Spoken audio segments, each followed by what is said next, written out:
to call this thing? I got it. Okay. Incredible, new, fantastic, astonishing, mighty, original, uncanny, sensational podcast. I'm just going to put down infamous.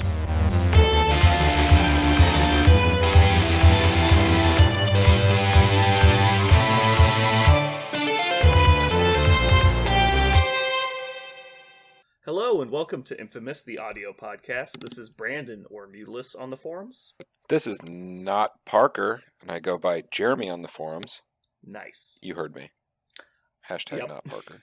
That's how that works. So we have a small announcement. Parker's probation has been... how should we do this? Is it ×3 now? Like, how does it work? Because he's at four current suspension episodes. Does he have a demerit probation yet? episodes. He has many demerits. Several demerits. I mean... So I think now we have to give him a verbal warning. He has been asked to come in quite late this time, so... Yeah. I mean, he's actually tardy. He's got a tardy now. It's not particularly his fault. He's actually in Alaska right now. Alaska. I don't know what he's doing in Alaska, but he's panning for gold.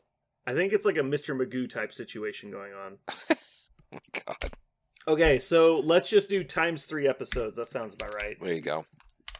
All right, so he's at 12 probation episodes remaining. That's fair. That's fair in anyone's book. Yeah, I agree. And then if he's not here by the end of the podcast, it'll be 16. Okay. All right. So moving on into the next segment, we have the news. News. All right. Jeremy, why don't you run us through the first segment of news we have today? All right, so Craven has been panel 2 played. What's really cool is we don't have the card first. They went ahead and paneled to play, and then they're going to do the card later. Interesting. That's a bold strategy. It's a bold strategy. Let's see how it works out. Bold. So, as a fan of Spider-Man, and I have lots of Spider-Man comic books, Craven is really cool. His model is exactly out of the books, which is pretty neat. He's got some weird stuff happening, though, that is kind of like, is this what it does or whatever? So, he seems to be, it says he's skilled as a hunter, following up with some sort of powers. So he has hit and run, I guess, because it kind of says hit and run. They're doing the old Privateer Press style of... Describes the action as the novel. Yes. The adjective is actually a rule in the game. So hit and run, I guess. He does have a question. Yes. So when they describe hit and run, how do they describe it? They're like, can attack and then move, or is like can combined attack and move actions, or like? Oh no! How do they hint at it? It says hit and run on the thing, but it doesn't say it like it's actually a power. It just says like he's good at what he does. He can hit and run. Oh, okay. So he has hit and run, but it literally just says hit and run. Oh my God! Yeah. All right. Go ahead. Apparently, he is a capital E, capital T expert tracker. That's a rule, I guess. Which offers help for the team. It seems to be some sort of reroll, probably for offensive, for however close models are to him. That's kind of what it talks about. Yeah. Does it mention anything about the mechanics of it, or does it just say it's going to assist him in killing people?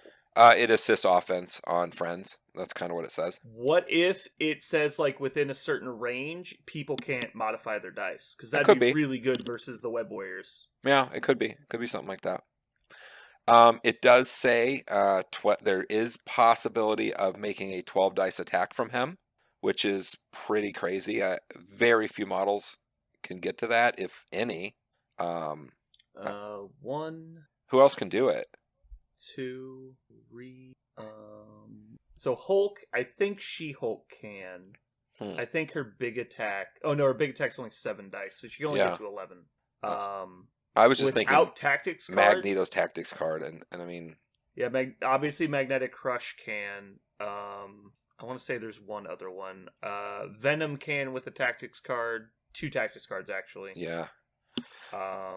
So I think there's one. Yeah. So it follows. It says something in there about if he attacks a single model. I'm thinking it's something like Killmonger. Like if he gets one of the models in, he can stick you with the other one, which is fine.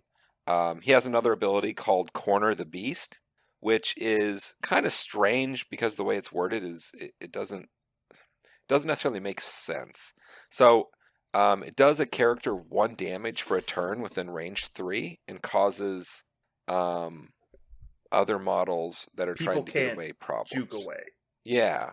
Yeah, I it guess. stops the Loki Trickster and the Can't Catch Me on Or Quicksilver. it might do the thing where if you move in, you take a damage, you move away, you take a damage. Like it might damage you more every time you move. I don't know. Yeah, that one was pretty vague, and people commented on that, and they were, kind of confused as well. There's no telling exactly what that does. Let's see. He also has an elixir. Well, it's Yeah, go ahead.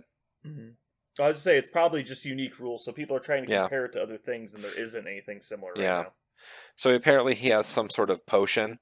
It's called Elixir of something or other, and it gives him a reroll on either attack or defense, which is always good. So that's kind of his stuff. He's a good hunter. He hits really, really hard. Hopefully he's another 3-point model because I really like those. Spider foes do not need more 4-point models. That's a lot of stuff for 3 points. Yeah, 'Cause maybe. if you just told me a model can roll 12 dice on offense, if that's the only part we knew, Yeah. what point cost do you think that is? Maybe That's a he 4-pointer. KOs himself, okay? He does it, and he just drops.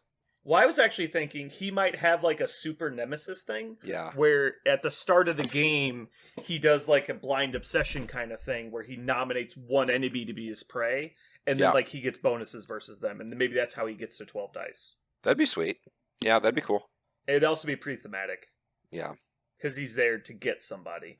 But like I said, I don't think Spider foes need another 4-point model. That's the unfortunate part. I mean, hell, they like to give out 5-point models. Maybe he's 5. I don't know. Yeah, he's definitely 4. I don't want him to be 4. All right, so that's him. I like that you don't like that. You like Did that I it don't mention- like? Yeah. Did they mention if his elixir is like a multi-use kind of thing, or is it just like a one-time thing? Do they mention that at all? I think I don't think it's a one-time thing. Because that would be the first time that we've had like a once per game kind of ability. So I was just curious. You got A me. lot of times in a lot of other games, elixirs and potions are like a one-time thing, but it's probably just like a reactionary power that uses the elixir and gets a bonus. Yeah, I think it's just his deal. But I could Okay. be wrong. Didn't really say. That's him. I think you got Black Cat. What's Okay. going on with her? Alrighty, so next up, spoilers, is Black Cat. Dun dun dun dun. So we actually got Black Cat's card. I think she had a panel to play fairly recently, but we have her card, so I don't care. We're just going to read the card. Yep. Unlike Amazing Spider-Man, which Parker actually did the panel to play after we had the card, which made no sense. Alright, so Black Cat is Felicia Hardy. She is a famous anti-hero / rogue from the comics. She has 5 hit points on the front and the back. Speed long, size 2, 3 points. 3s on defense. Her strike is only 4 dice. It's physical, it's a gainer, but it does have pierce, which is better than probably most attacks still. Because I think 4 dice with pierce is actually better than 5 dice. Next up, her spending attack is a range 3 physical with 6 dice. If this attack would deal 1 or more damage, it deals 1 damage instead. After this attack is resolved, the character gains stagger, So which is good. pretty cool. So that's kind of reminiscent of Black Widow, the original Black Widow here, where she has stagger on her spending attack, and she also has elusive. So on a wild, she gets to advance short, which is pretty cool. She has a weak version of Hawkeye's hook shot, which is grappling hook. She can spend 2 to place within 2 of her current location, which is pretty good, especially on a speed long person.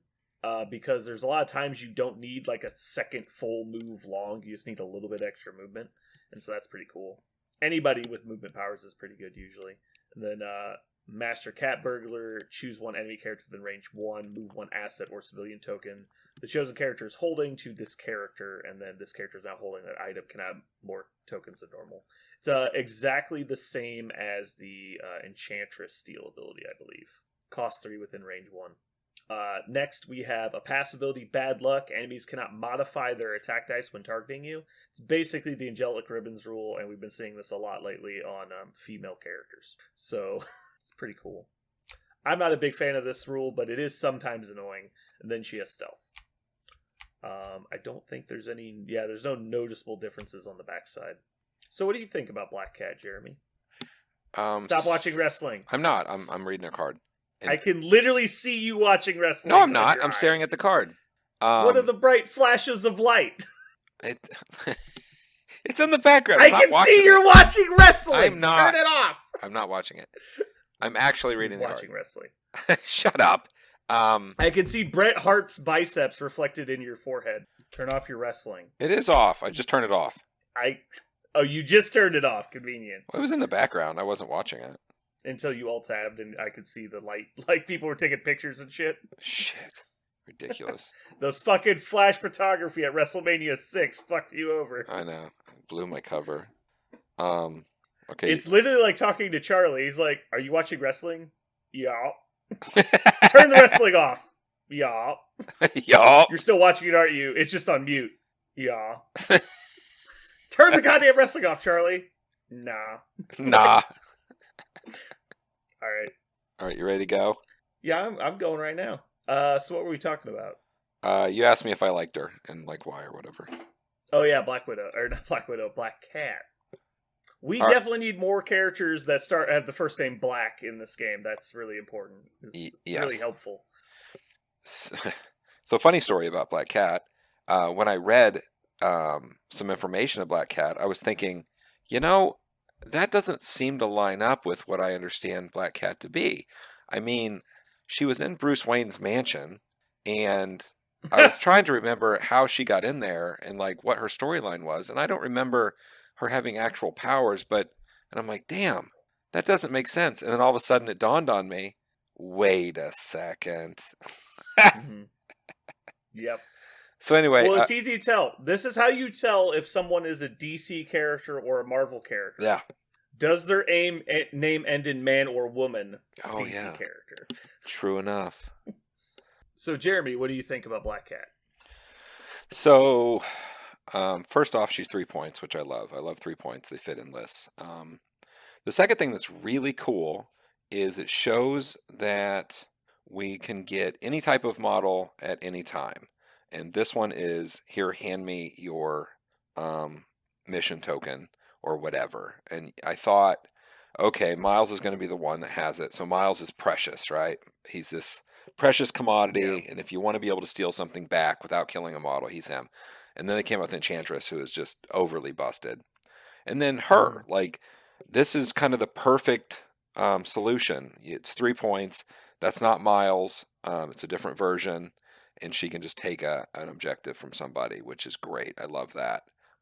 Well, actually, Miles is quickly becoming the worst character at stealing stuff. Yeah, it's more expensive. It's harder. Because, well, his is an attack, so it requires an action. Mm-hmm.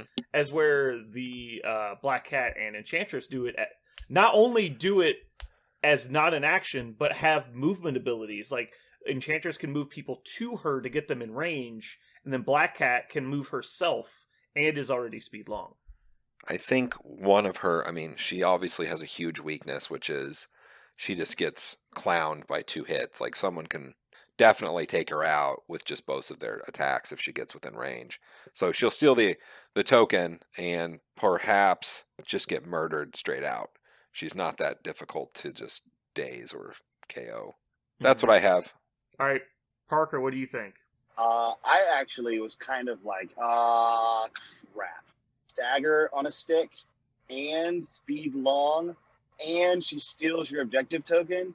Ugh. I immediately was like, I immediately felt like she had way too much control of 2 parts of the game. She has model control and objective control in the same character for 3 points, and stealth, so she's in speed long, so she's likely going to be able to get either her stagger or her steal off and maybe survive afterwards. I agree with Jeremy. The one thing that they did a really good job of is she's made of paper otherwise, so she is going to go down if she gets caught. So in this game, you catch characters, so it's not like she's impossibly strong, but I feel like she is so strong at those 2 things. My butthole immediately puckered up for every game I'm ever going to play against Web Warriors for this, and I'm excited that I want to play Web Warriors because of the Spider-Man, but I am almost sure she's going to be a Web Warrior because she's Black Cat, and Now with 2 models that steal and now stagger on a stick and all their control, it's going to be so ball busting to play them.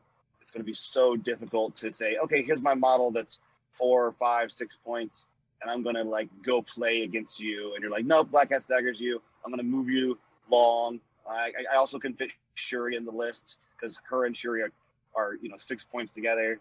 Oh man, it's going to be really, really hard for any model to do what they want to do when Black Cat has 2 power and Shuri hits them twice.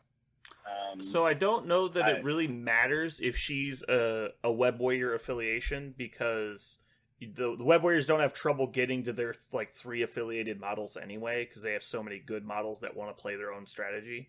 The only thing I see that might be an issue with her is power, and Web Warriors don't give her power, which I think is actually kind of a big deal. I think you'll see her in a lot more other lists as like a mercenary, even if she's not part of their affiliation, if they interact with her ability to use her powers. Because even though she has a gaining attack, like it's only a 4 dice strike, and she probably doesn't want to be engaged with a bunch of people for the majority of the game. She's probably going to tend to sit away from combat more often than not. And so I think she'll actually struggle getting a lot of power. I don't think she get a lot of power. I think you're right. I think you'll probably, in the most games, you'll probably have to choose, do I want Black Cat to stagger someone or steal? Mm-hmm. I'm probably not going to get to do both unless I'm playing her specifically to do both, because I'm playing a faction that enables a lot of power. I agree with you. But the fact that she can do either when you want her to for 3 points on a stealth long movement stick, man, I just feel like that's... is there another effect in the game that just staggers? I thought about it as soon as I saw that. I was automatically like, oh, man, staggers? Stagger? Yeah. I believe Kingpin does. Let's check. I thought it was a wild. I was thinking about anything. I was like, well, Ronin's hammer, but that's a wild. Hail to the King just automatically staggers. Okay, but how much does it cost? 3, 7, yeah, and 7 it's dice. And it's on Kingpin. Kingpin's a good character. What are you talking about? No, like for speed. Like just being able to point to somebody and say, you're staggered from way the hell back here. But you know the good thing about she Kingpin, actually makes... He doesn't get one-shotted. Go ahead. True. So, now that you spoke about Kingpin, I was going to say, she actually makes a pretty good criminal. I mean, as a last activation model, she goes long, takes an objective, and then steals an objective. So you've got a 3-point swing at times just because you have her. Mm-hmm. I mean, Black Widow is actually is kind of similar in a lot of ways, except she trades all of her scenario stuff for I can't think of the word for survivability. But yeah, mixed technique on Black Widow also costs 2 and has evasive, and then if it deals damage, it does stagger. But it's only a 4 die attack, so it's not very likely to deal damage. It's probably a coin flip most of the time. So yeah, it's certainly not as good, but I mean, she is also a 2-point model. I think, when we talk about models, like, she seems very fair. Mm-hmm. Like, the things she does and her value and all of that, she does great things, but she's also, you can deal with her. Yeah, she's kind of a fair seems model. like a big give and take kind of model. Like, she obviously has given up all survivability, and she's given up most of her damage so that she can have a placement ability and the ability to steal objectives. I am really surprised you guys have this take. That I thought you were gonna say, "Good God, another Lockjaw type character." Oh no, she's not. Not at all. Yeah. But she doesn't do anything for anyone else. Also, the defense rests on what's her name? She-Hulk. It deals damage, attack resolves, character gains slow and stun conditions. Period. Then, if the target already has stun, it gains, or already has slow condition, it gains stagger. I think that's still part of the same ability. So yeah, it does require damage, but it's a 9 die attack, so it's probably going to deal damage. So I was correct. She-Hulk can roll 12 dice. I think that I think models that affect your own models are still stronger on the curve because you can be sure it's going to happen. Like, you can set up the scenario, whereas models like her, which are always interacting with opponents, are going to sometimes not come in. Clearly, it's not going to come into play as often, and you have to be much more finesse about it. But I still feel like stagger and steal on the same 3 points with stealth and speed long, it doesn't really matter what the rest of her stats are. The fact that she's going to get that off when she wants to. You have to meter it kind of, because I think the point the thing that's okay about her having stagger is that she's really not risking killing anybody, right? Like the only way she's going to kill somebody is if she's somehow stronger than their model is, or if you just get insanely lucky. So her staggering somebody and like She-Hulk staggering somebody are very different, because she's basically just delaying the inevitable. Where like a She-Hulk type model is actually like trying to win the war, as where it's like Black Cat's never going to win the war. She's going to be annoying and then maybe steal an objective, which is very powerful. I think the ability to stagger someone and then move them around with any number of characters is going to be so strong. To auto stagger on a 3 points it's really easy to fit that into your list. Because before, like, to make it happen consistently, you needed to pay like 5+ points for a Ronin or a She-Hulk to see it happen more than once in a game. And I think paying 3 points for that, and you have the utility of a steal and a speed long. Even if you never steal and you just stagger once, and she's just a Black Widow who goes and grabs one objective and then, you know, is ready to stagger somebody when it's important to the game. That's so good. It's solid. Yeah, I I think think- she's a solid 2-pointer. 3-pointer. I'm like 2 points. She would be good Sorry, for 2. 3-pointer. She'd be very good for 2. I think we can replace the word stagger for throw or push most of the time if you do it right. I mean, it's good, but it's not the end all be alls. Costing an action isn't as big of a deal as it used to be. At 3 points, again, I think she's fair. Yeah, because people aren't playing the attrition wars as much as they used to. Like, it's nice, but I mean, if she's spending her whole turn to move up and like stagger Magneto, yeah, that's really annoying. But all you've done is just give him a much squishier target to kill. I think the stagger is Magneto, a big second seat to the ability to steal the objective. Is all I'm saying. I'm really surprised. I will be happy. I'll be very, very happy if Black Cat doesn't turn this into, let me fit how many objective stealers I can have in the game, and I'm always going to put 3 characters that can steal into my roster first, and then the rest of my squad. Like, that's the first thing I thought. I go, I wonder if I should just, like, if that's just kind of a tax on the game now, is my roster will always have the 3 characters that can steal, and then the rest of my list, because if I want to, I can put down the 3 characters that can steal for a certain situation, and then how do my opponents keep a hold of the stuff? Like, how do they do it? Well, that's 10 points of your list devoted towards stealing stuff. Are you just saying you'll play them, or you'll have them in the roster, but you won't actually play them? Yeah, not necessarily. I guess the point is just I could do it Well, in some combination. if there's not a chance you're going to take all 3, I would not take all 3, because Miles, we talked about this before you joined, Miles is by far the worst at stealing. And so if you're playing Miles before the other 2, then you might as well not play all 3, because that's just a waste. You're just wasting roster slots you're never going to use. Actually, I wonder, like, to consider it this way: if you're trying to win because you have a good extract, you know, so that you can plan on winning with the extract. If you have a good extract you're planning on winning with, if you can just have 3 models on the board that don't need to kill anyone, like they never need to hurt anybody, because the point of hurting somebody ostensibly is so they'll drop the token and you can pick it up. If you just don't have to do that, isn't having 3 models that don't have to, like, totally bypasses. Like, oh, you have Black Panther, or you have Captain America, or you have Thanos. Like, you have all these models that are super really amazingly tough to kill, and you picked up 3 objectives. But, you know, I have 3 characters that just steal it, so who cares? Well, if you're not going to attack people, you have to assume they're attacking you, if you're just, so you're saying you want to play a whole list of people that don't interact with enemy models and they just score scenario points through superpowers? For example, like, if you played the 3 Steelers, Shuri, and I don't know, Loki, like, just 5 super controlling models that are just going to stagger and push you around and tax you and make it harder to do the things you want to do.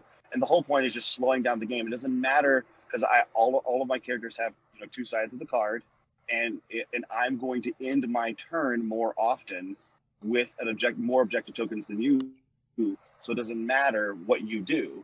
I'm not saying this is going to happen or that it's feasible, but that's the first thing I thought. I was like, oh man, are we reaching a critical mass of Steelers so that you just don't have to play the game against somebody? I think we're already at our critical mass of Steelers before she comes out. It's just that you have Enchantress is really the problem. because you have a 4-point model that has telekinesis and has the ability to steal objectives. And she also has the ability to deal damage if she wanted to, because she has a pretty premium basic attack with her beam that does that gains her power and saps power. She has a solid second attack that you probably don't ever use, but then she also can move people, like she has the Mind Stone. She can throw terrain. She gets extra power. Like, she does everything. And so if you don't want that premium model, you have a good second choice for 3-point slot that's better than Miles. But Miles is actually a good combatant, where Black Cat is a terrible combatant. And so it's just kind of, that's your call. It's like, do you want somebody who can fight? Do you want somebody who can't fight? I think it's also important that she's going to be in different affiliations. So whatever her affiliations are, will help out that specific affiliation a hell of a lot more than splashing in Enchantress for 4 points. Whatever. I actually think she's a huge add to Criminals, because Criminals being able to, like, first of all, Criminals tend to play fairly wide. They don't go super wide, but they go moderately wide, right? And they have the ability to steal the initiative from you if they want. But Shadow Organization is so much better than Stealth. But also you have the ability to just kind of spread out, take a bunch of points, and then surprise go get the extraction as your last action of the turn. So basically you just build up 3 power, and then you're going to double long move steal an objective as the last action. That will get you a lead. And then if you want to next turn and you have the power sitting around, you can all you've got to get her out of there before she gets killed, which is really cool. Not all you've got, all according to plan. Sorry, I said the wrong one. Yeah, I think Enchantress and Shadowcat will be a really common add to a roster for Criminals. I think that'd be really strong. I think doubling down on both is really good. What was the second character you said? Enchantress and Shadowcat. I think playing both of them in Criminals, and then having whatever other 3 characters. The whole point of Criminals is that you don't need Enchantress, because you just win by having more. All your guys are 2 people, so. So why do you think it'd be a bonus to have Black Cat, because she moves long instead of Enchantress? Yeah, she's cheaper, and because you're basically just paying for 1/2 of her, and she's faster. Mm-hmm. Enchantress is a better model. There's no question she's a better model, but she's also 4 points, so she's supposed to be better. Right. But I think she's still even incrementally better at 1 more point. Okay, so does anybody have anything else they want to say about Black Cat? Are we pretty good here? Overall feelings, I think we all think she's pretty solid. Parker thinks she's broken, but Parker's bad at the game, so it's not... I'm really the only thing is I am, what's the best way to put this? I really want, I think Jeremy's point. I think Jeremy really, his very first thing he said was the reason why I'm not as scared as I was going into this conversation, which is I didn't consider the fact that without any sort of defense abilities whatsoever, if she ever gets caught by any character that can roll 5 dice and hits twice, she could just go down, like right then, period. My worry is that if you play her and you just, you won't be every game, because some days she'll just go down like a bitch. But if she doesn't go down, if she rolls 3 defense dice on that first attack and the second attack only does 1 or 2 because your opponent flubs the roll, if you get a good roll and your opponent flubs a roll on that 1 activation, that might be it. Like, she's gone in the wind, and Shadowcat is at 3 points. There's an enormous swing. She and then she staggers somebody later because she only took a couple damage. I feel like, I wonder if there is a world where Shadowcat's in every list, but we'll see. I would much rather still have Zemo. Yeah, I think never in a million years. I think Zemo's a better character than Black Cat, but I think they're comparable. I would hard disagree totally with that. Well, I think it's hard to find a lot of characters that are less combat effective than Black Widow, so... Black Widow is, I think, harder to kill and do more damage. Like, Black Widow will, I think, actually deal more damage over the course of a game. Are we talking about 3-point Black Widow? No. Or 2-point? 2-point Black Widow. Okay. I guess, I think you guys are right, because I've seen my Zemo, go in and do absolutely nothing every single game I ever played him. And on this podcast, I said Zemo's my favorite character. Like, I love Zemo. In every game I've ever played him, he's attacked twice, done no damage, and died. So, well, I mean, of all one of those games, you should probably not take your extremely small sample size into account. True, but this, but there's one thing about Zemo that I wish here's the thing: Zemo can only get his points. He can only get his worth if he does a lot of damage and doesn't die, right? Like that's how he gets his points. You don't pay 3 points to get a model that moves long just to take an objective point and leave, because he's not really good at that. He is actually really good at being a skirmisher, at hurting people, at trying to hit and duck and run.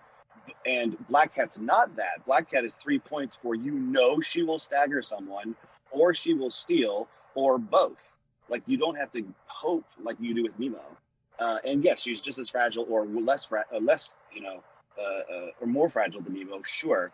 But she has stealth, so she's not getting attacked from a long way away. Like Nemo can just get shot, and Nemo might just not ever do anything. Whereas she will stagger, or she will steal. She will. But I mean, if your whole game plan with her is I'm going to move, and then on turn 2 I'm going to advance and stab someone with Troublemaker, that is my game plan, and then immediately get murdered, then it's like I don't know what the point was. Like by removing your ability to actually threaten killing people is like I just okay. It just makes it she seems very one-dimensional to me. I agree. I don't think you're like, I'm going to opening move stagger someone with my great Alpha Strike stagger power. Like she's not an Alpha Strike character. I think the stagger is being overstated by a lot by you, and I just want to make sure that my opinion is known. It is good. Auto stagger is obviously great. The frame you put it on matters too, and the situation matters as well. Like Kingpin staggering people's annoying because he's also going to throw them and punch them to death, and they need every attack they can to kill him. It's like none of that is true with Black Cat. I suppose stagger is just you guys maybe I'm wrong. I feel like stagger is the strongest token, right? It's the strongest control effect a model can put on another model. Without like in a vacuum, yes. Okay.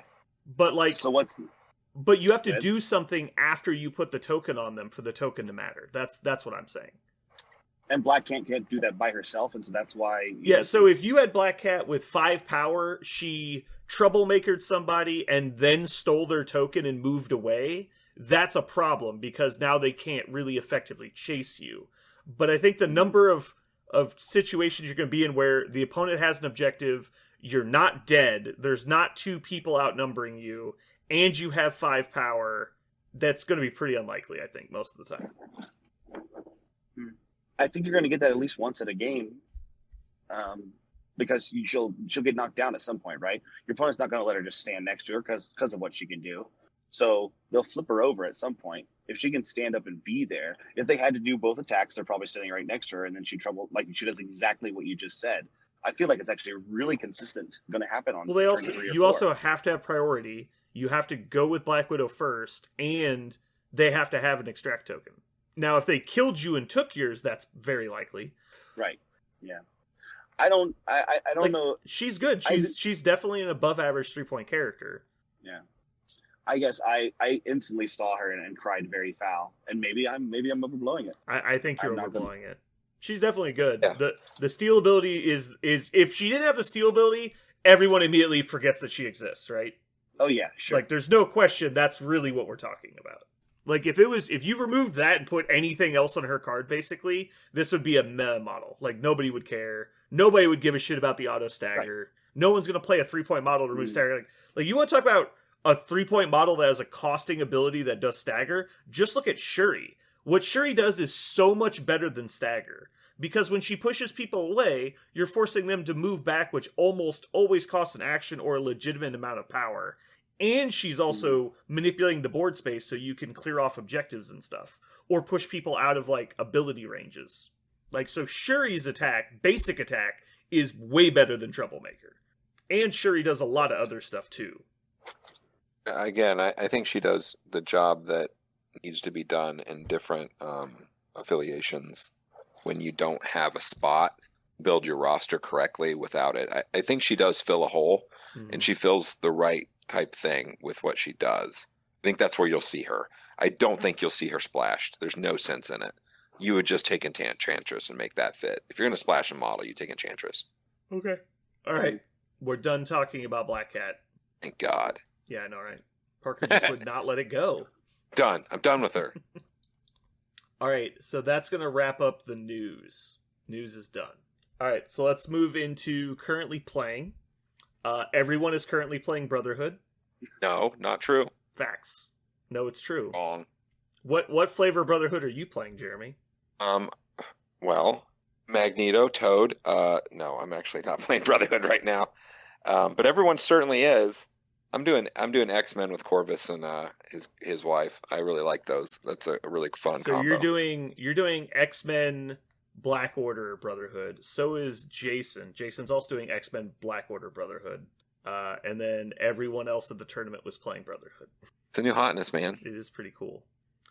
Wait, is it actually the new hotness, or is it just they got two really good characters that It's just new. make you do whatever you want to do? People always want to play the new stuff, but Brotherhood are actually a really popular faction. Like, when the rest of X-Men come out, then X-Men will be super popular for a while. It turns out Black Order with Scarlet Witch is pretty decent. Oh, is that what you're doing? No. That's kind of what happened at the tournament. I saw a lot of that. There was a lot of X-Men. I was surprised by that, because I think we Really? had 4 people running X-Men, basically. But they also had Brotherhood. 2 of them also had Brotherhood. Because it was you and Jason were playing, like, the husband, wife, plus X-Men. And then we had Chris was running, basically, Brotherhood and X-Men. And then there was another guy running Brotherhood and X-Men. I think John was. And then there was basically 4 people running straight Brotherhood. Yeah, I didn't have Magneto in my list at all. I didn't have Brotherhood Mm-hmm. on purpose. Jeremy, tell me why the happy couple and X-Men? What about Oh, them? do you really Jesus. appreciate? They're really good. My in favorite X-Men. thing would be to show you. Yeah, you have to see it. I was the pioneer of this. I think I tried it first. It was Yeah, really when we were good. trying to build a decent X-Men list. Yeah, we're we like, were- how about that? We're like, what if we just put something we know that works and involves Yeah. a medium base into X-Men? and it Really, works. Parker, the key to it is 2 things. Number 1, the X-Men ability with Corvus allows you a free place with Corvus. You don't waste it on anybody else. Being able to jam him wherever you need him and then activate twice. Well, but hold on, That's important. because you need like a small based model around him that will always go Oh, yeah? right before him and conveniently move itself into a convenient spot for Corvus to then place off of. If only Oh, there yeah, was yeah. someone who could do that. But also, we want Corvus to immediately activate after this other model goes. So you get the place. Parker, the place is important for him. Yeah. Also, the second part that makes it really, really good, once you've placed, you also always go first.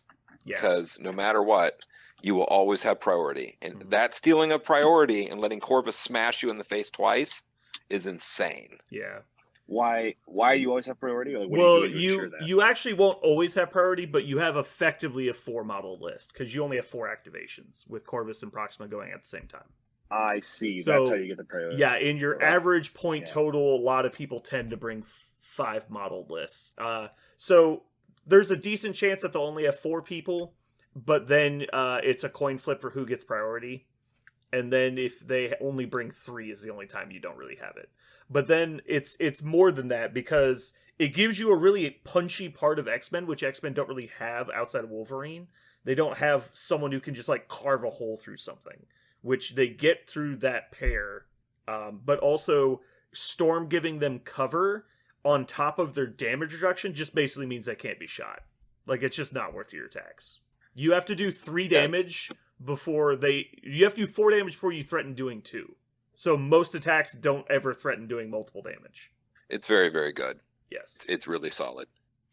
That sounds like a lot of fun. I wanted to do.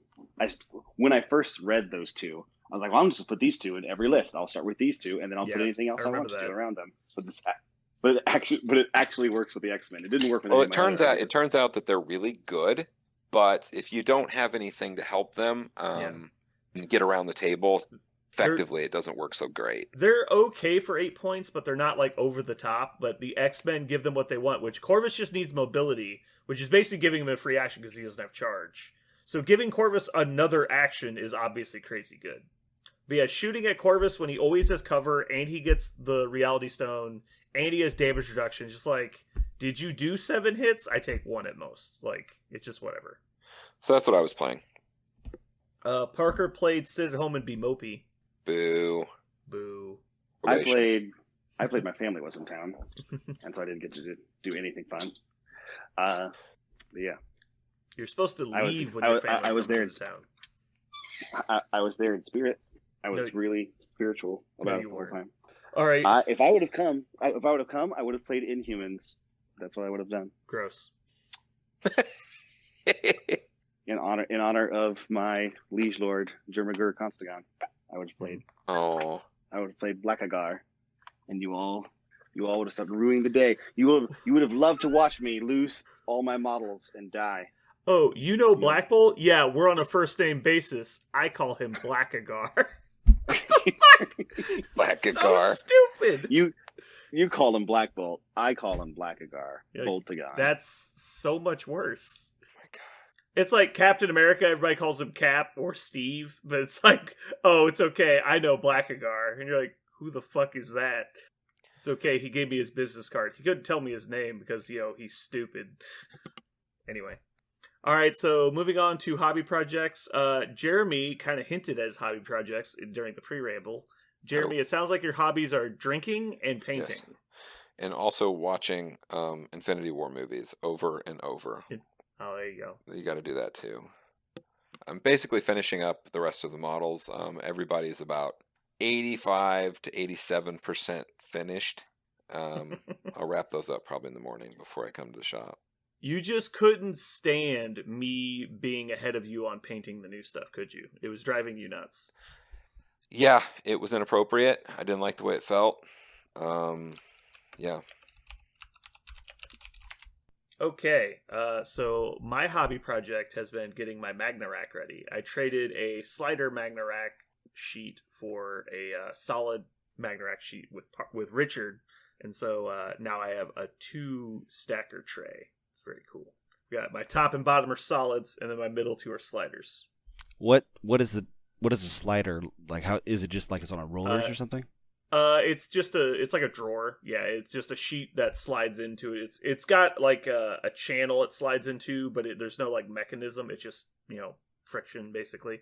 So I'm currently, if you see behind me over here, it's laying on its side, and I'm gluing the magnets into the back. I see. Mm-hmm. Which is pretty cool because I just laid it down, and most of the Magna-Rack stuff was fine. Blackagar Boltagon actually fell off, and I am now gluing him back together. So I'm impressed that you're other actually than that, willing to. everything was fine. I'm impressed you're willing to spare the glue for him. Well, think about it this way, though. Currently, he's not on my tray, so there's no chance I could accidentally play him. How many times I've tried to Which build you'd a be like, list, well, I just Brandon, don't. you would just choose to not play him. Well, I'm a high risk of stroke because I work around Magic players, and so I might randomly have a stroke and then start playing Inhumans, and I do not want that to happen. Alrighty, anybody else got any cool hobby projects they want to talk about? I got my I'm airbrush actually going again. Oh. Hooray! Airbrushing is coolsies. I'm Right, going Parker? to paint all of the last wave. I'm going to paint them. That's my goal. You're a damn liar. Ooh. Don't even start. Are you coming over to paint, or are you just going to paint your house? I think I'd like to come over to paint. I think that's what I want to do. Okay, cool. We'll have to talk about it. I don't know if you guys saw, but the Geekery is now carrying Scale 75 paints, which are supposed to be really good. Never heard of them. Neither have I. Never heard of them. I'm pretty sure it's the paints that Dallas uses on the painting streams. Anyway, they've been pretty popular for the last year or two. The only thing I They're need to moving on know, all the, are they dropper bottles or do they have a fucking they're lid? dropper bottles. Fuck that shit. They're dropper bottles. They're actually pretty nice dropper bottles. I had an experience with dropper bottles. Well, I showed you guys. You don't like dropper bottles? No. Oh. I've squirted so much paint out just when that fucking top comes off and just Yeah, explodes. hate that shit. All right. Well, they are different dropper bottles than most companies use. Usually, there's always that same fucking dropper bottle that Reaper and Vallejo both use, and they're both shitty. But these are actually different. They don't have that super tight neck on it that then builds up to the top. Uh-huh. It's very solid, and then it's just it's like a crayon, right? It's just all one thing until it gets to the top. Have you tried any of it? I have not gotten to yet. Everything I've ever heard about Scale 75 is it's supposed to be top notch. Alrighty. So moving on, our main topic today. We didn't know we were gonna have Parker until he joined. So our topic plan was. Well, actually, do we want to do our main topic? Or do we want to go back to doing ratings? What do you want to do, Jeremy? I'll leave it up to you. I like her topics better than I like ratings, but it depends on. Ratings, it is. Okay, that's what I figured. No, but so our topic today is going to be: should MCP use chess clocks? Oh, I thought we were going to do the other topic.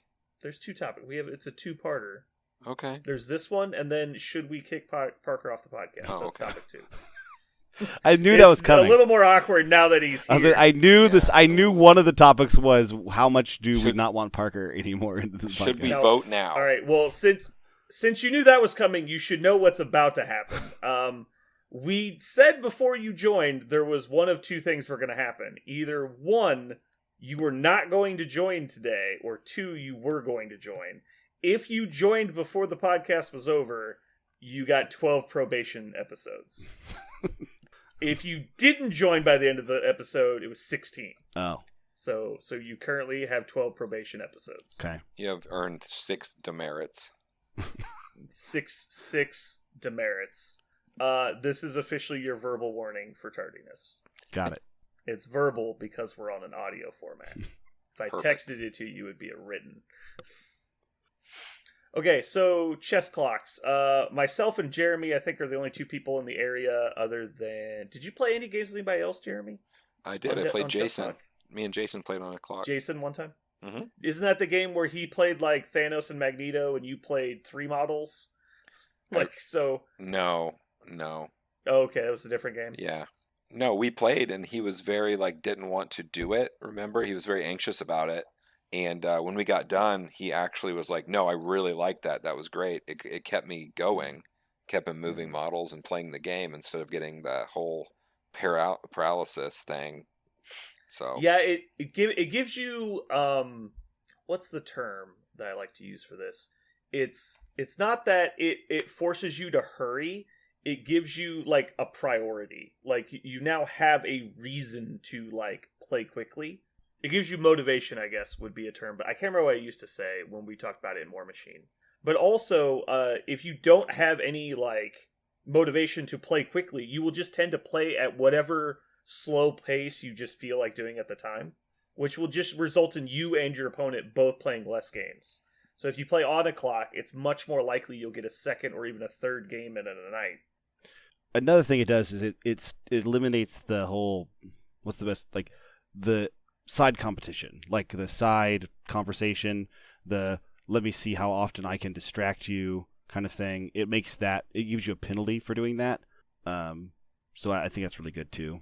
It forces people to focus. You mean like table talk, or like you mean people actually trying to distract their opponents with conversation? Yes. Maybe this is just an X-Wing thing. No, I think it's both, because I know that I'm not saying like people actively. No, yeah, I'll go ahead and say this. Like when people get butthurt, for example, about something, and they get really frustrated, and so they're gonna like take it out on the person standing across from them. It's like bad table manners thing. It's an actual punishment. Like it's actual punishment for bad table manners. It's not just like Jeremy said. You're making a serious impression upon your opponent every time you play them for sure. But this actually also gives your opponent the win, because you are struggling so much with the game. That you can't bring your next thought without getting out a whole bunch of having a big argument about it to yourself. Maybe the point is, I like that it actually penalizes people from slowing the game down. So because it adds a penalty for people basically wasting time, you think it's a bonus because it will encourage people to not basically vent their frustrations during their turn, because they'll be so much more focused on like getting their turn done. Right. Yeah. Okay. I am totally fine with table talk and discussing the game once the game is done. I'm really excited about analyzing it, but during the game we need to be playing. And I think I think it's a really good thing. I love that Parker's 4 chess clocks. This is the best. All the reasons to hate have a chess clock, it's because of Reasons Parker. I 1 think through the chess 9 are clock was Parker, invented. Yeah. If there was someone who caused the chess clock situation to exist, it's definitely Parker. They invented the chess clock while Parker was playing his first game.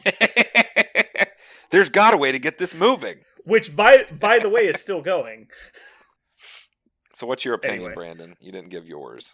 I love chess clocks in most games. The problem I have with this is it just seems like the game duration has varied so massively in my different games. Like, I played anything from like a 30-minute game to a 2.5-hour game, which outside of like War Machine Assassinations, where the game literally ends abruptly early and not at the length it was supposed to, I've never really had in other games. Like, I'll play games with Jason sometimes, and it's like, we can play for 30 minutes or 180 minutes. Like, it's anywhere. Yeah, I agree. I think I like the chess clocks, and I do think the one thing that we are doing when we're playing chess clocks probably needs to be maybe worked out a little better. I think that all the cleanup and stuff should be off the clock. I think it's it causes too many things to happen without precision and without thought. Like, you jump through, like, okay, power up. Wait, I forgot to power up because I was worried about my clock or what. Like, I feel like both people need to. But you shouldn't. So that means that I think the person is playing the clock incorrectly. You should not be playing your stuff at a rate you are not comfortable with. If you're rushing through things, I understand that people will do that because they're running out of time, but you literally cannot do that. You still have to play the game. That's like saying it's the equivalent to me of me saying, well, I'm just not going to measure my stuff. I'm just going to move them to where I want them to be. Like, that's the level of like commitment you're making to the game, in my opinion. You need to play the game at a pace you can actually play the game at. I understand that, but I mean, with so many different varieties of people and their skill levels, like right now, perhaps, I feel like during cleanup phase, everyone is on a different page and a different speed. Like, a lot of times I found, especially during the tournament, I'm like, hold on a second, let me make sure that we count your points because yours isn't right. Or did you remember to power up, or I didn't power, or whatever. Like, it's that part of the game that isn't so intuitive, I guess. Like, in the tournament, I was killing Bobby's Thor. And so I attack Thor, and he's like, okay, he's dead. I'm like, he's not dead. He's like, and it's like, what are you talking about? It's like, he's not dead. He's like, yeah, he is. He only has 6 hit points. It's like, you never turned the card over when he got dazed, and so you're looking at the front of his card, and you don't know he has 8 health on the back because you were in such a hurry to get through the cleanup phase. Like, you need to stop and like make sure you're doing everything correctly. I actually really prefer the clock for that, because when it's like, I can't do anything until you're done. Like, I literally cannot do anything unless that clock gets switched to me. And I can switch it to me if I need to interrupt something, like if I need to use counterattack or something. But like, if my clock's not running, I don't do stuff. Because that will teach them to stop and wait for the process. Because it's like, I roll my attack dice, you roll your defense dice, then he mods, then I mod his dice, he mods my dice. Then we do, resolve effects, then we do calculate successes, then we suffer damage, then the attack's resolved, then effects trigger. And it's like, okay, well, if we're doing it in that order, and you just play one game on the clock, and you do that, you don't actually need to flip it back and forth if there's no reason to. But if you're playing like a really complicated attack, it's really a good learning experience to actually flip it back and forth at each step. So you realize that it's not just, I roll my dice, I re-roll, I roll my crits, because it's like, well, hold on, you're doing it in the wrong order. Like, I know, Jeremy, a lot of times you will do your re-rolls before you roll extra dice for crits. Mm-hmm. And it's like, well, you need to stop and actually process this one at a time until the order is in your head and it's not something you have to think about. Mm-hmm. Because like the control phase, the cleanup phase, I can't count how many times people have either done things in the wrong order to the point where it messed something up, or just forgotten to do major things like score points or power up or, flip their dazed people over or, move tokens. Yeah, the more you talk about it, the more I think this game, I don't know if this game can have a clock, because if a clock ends the game and then, like, if there's a whole timer clock for the whole game and the clock ends the game and whoever has the most points wins, there's a tiebreaker with models left or something, that's fine. But I don't know if you could do a chess clock for this game because of what you're just describing, because there's so much back and forth. Chess clocks work great in War Machine because, I could take a 45-minute turn and my opponent was just watching me do it. But in this game, since everything is so dang interactive, let's say somebody makes a stink and says, like, well, he didn't click it over to me when I was supposed to make my roll or whatever, and so now the timing is off. What do we do? Do we roll it back? Do we redo the timer? Well, Because that same thing happened in War Machine. It's just if someone's either taking too long or not, or doing something when they're not supposed to be doing it, you move the time over to you and do what you're supposed to do. Or it's like in War Machine. How many times did you play someone with tough rolls? And it's just kind of like a social agreement. It's like, hey, if you do your stuff in a timely manner, I'm not going to make you roll your defense dice on your time. Just don't slow the game down, and it's going to be okay. Or if they're going to okay, well, hold on, let me go get my 3 dice. It's like, all right, well, I'm flipping it to you if you're not ready to go, because now we're waiting on you. And so, that's happened in other games. And I really hate any time a game goes to tiebreakers when time runs out, because it's never fair. There's always someone that is advantaged for stalling at that point. And so anytime you're up in attrition or up on points, well, now I should just sit here until the timer runs out. Or I should take absolutely as long as I humanly can to soak every second out of this clock as I can before you get to take a turn. Because Right. that's what I'm advantaged to do. it creates a mini game where you're just trying to calculate the amount of points you have all the time. Yeah, I can't count how many Magic games and X-Wing games where I've seen people take an hour to do one turn effectively because they're just trying to run the clock out. And there's no one that's going to stand there and tell them they have to go faster. I know that the worst one's 40K actually. I can't tell you how many times I'm like, it's a 3-hour game and they're on the bottom of turn 2 and it's over. Mhm. I'm like, what just happened? That's insane. Yeah. No, yeah, in 40K in 5th edition, it was not uncommon to get one turn in an hour and a half round for That's a crazy. swarm player. And it's just my entire game was 25 minutes and my opponent took, an hour and 5. And it's just but there's no one here to we can't have a judge per table. And so what are we supposed to do? And even so, what's the punishment? And it's just I don't want to get into that shit. That's why I think chess clocks are good. Because our other option is to have untimed rounds, which means that you'll have games go 2.5 hours sometimes because people have no urgency at all to get through their game.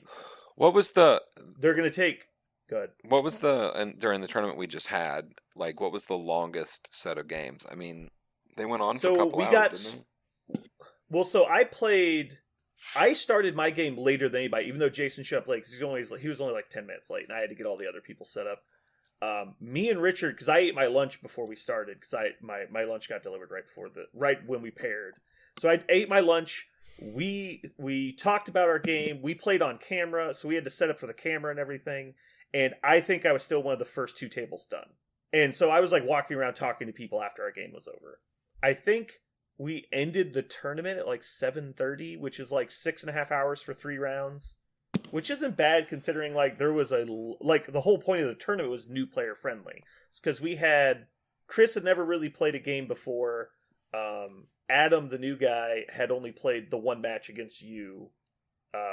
Everything else was just with his buddy when they weren't even using tactics cards. Jason's played a decent amount of games. Richard's played a decent amount of games. Obviously, me and you. Who's the other person? John. John's played a handful of games, or a decent amount of games. So we basically had 2 or 3 people that probably took way longer than anybody else, even though they all played fairly competently. But all the games resolved. We didn't have anybody. It's all right, dude, you need to hurry up. I didn't have to rush anybody. Everybody ended in a reasonable amount of time. We didn't have any one table run noticeably longer than the others.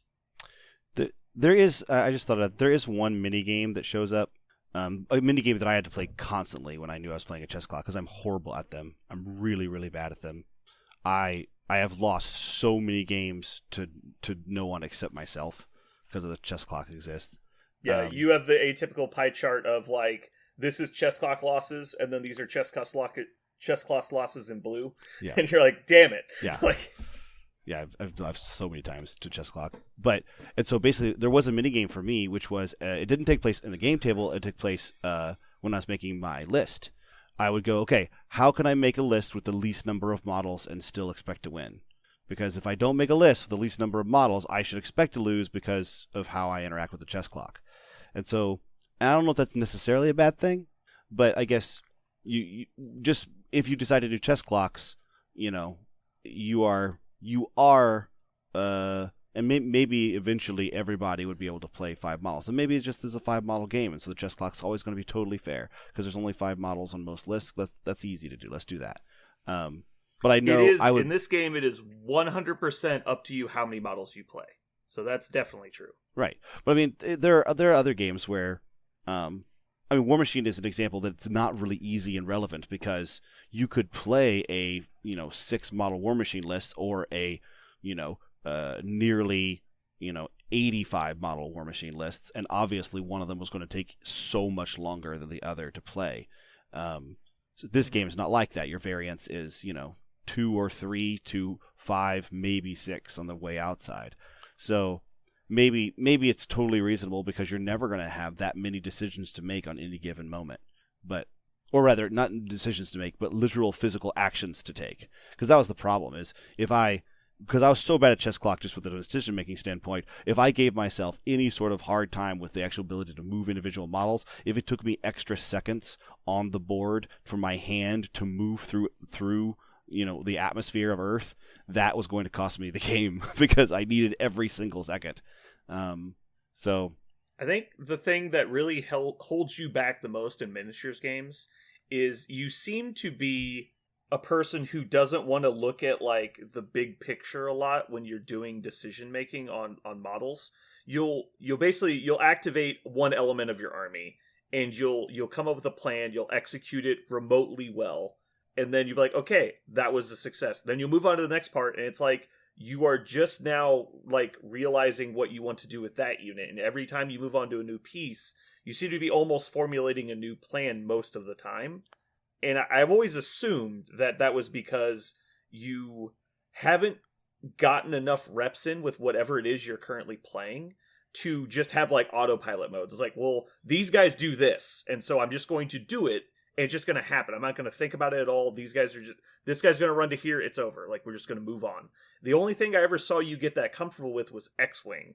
And I don't know if it's because it's such a small list or you just played so many more games of X-Wing, specifically with certain lists sometimes, that you would just like, I know these guys go here, and it's just like, I'm doing it, and it just goes. Because it seems like every time I watch you play War Machine, you're always playing a new list, or you aren't playing a list often enough to just have that auto instant recall muscle memory with what things are supposed to do. Yeah, I agree. And the other thing, I think one of the things that plays into that is most games, not all, but most games of X-Wing happen in between like 45 minutes to an hour. And most games of War Machine would take 2 hours plus. And if you use a chess clock, it basically just ended the game for me really fast, which didn't necessarily... Yeah. It let me do the first 2 turns over and over again. But I don't know how much muscle memory I gained. Well, yeah, it just meant that all of your War Machine games lasted an hour 20, and your opponent would use 20 minutes of their clock, and you would use an hour.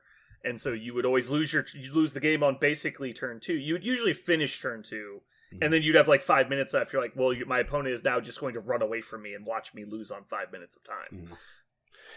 Which was not really meaningful reps. So the best success I had when I was trying to do well at that was I would just play 5 of the biggest, toughest models I could possibly find that it didn't matter what they did. Like they were just going to go get stuck in, and they could do 2 things every round, and that's what they did.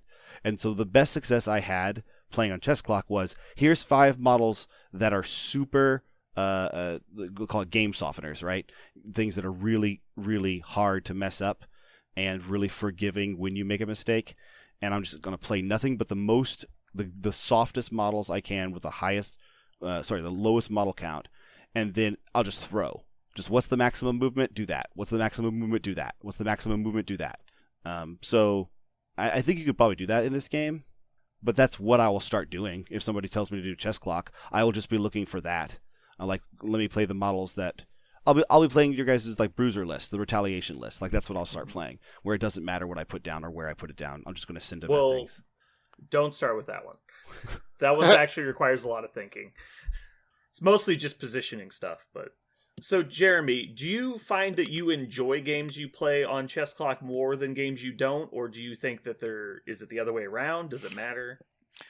I feel different about okay, so when I'm playing a regular game with either you or Jason or whatever, I find myself I'll be halfway through a move or something, and then I'll start kind of talking about it and having discussions of like, okay, this is what I'm thinking, this is what I'm doing.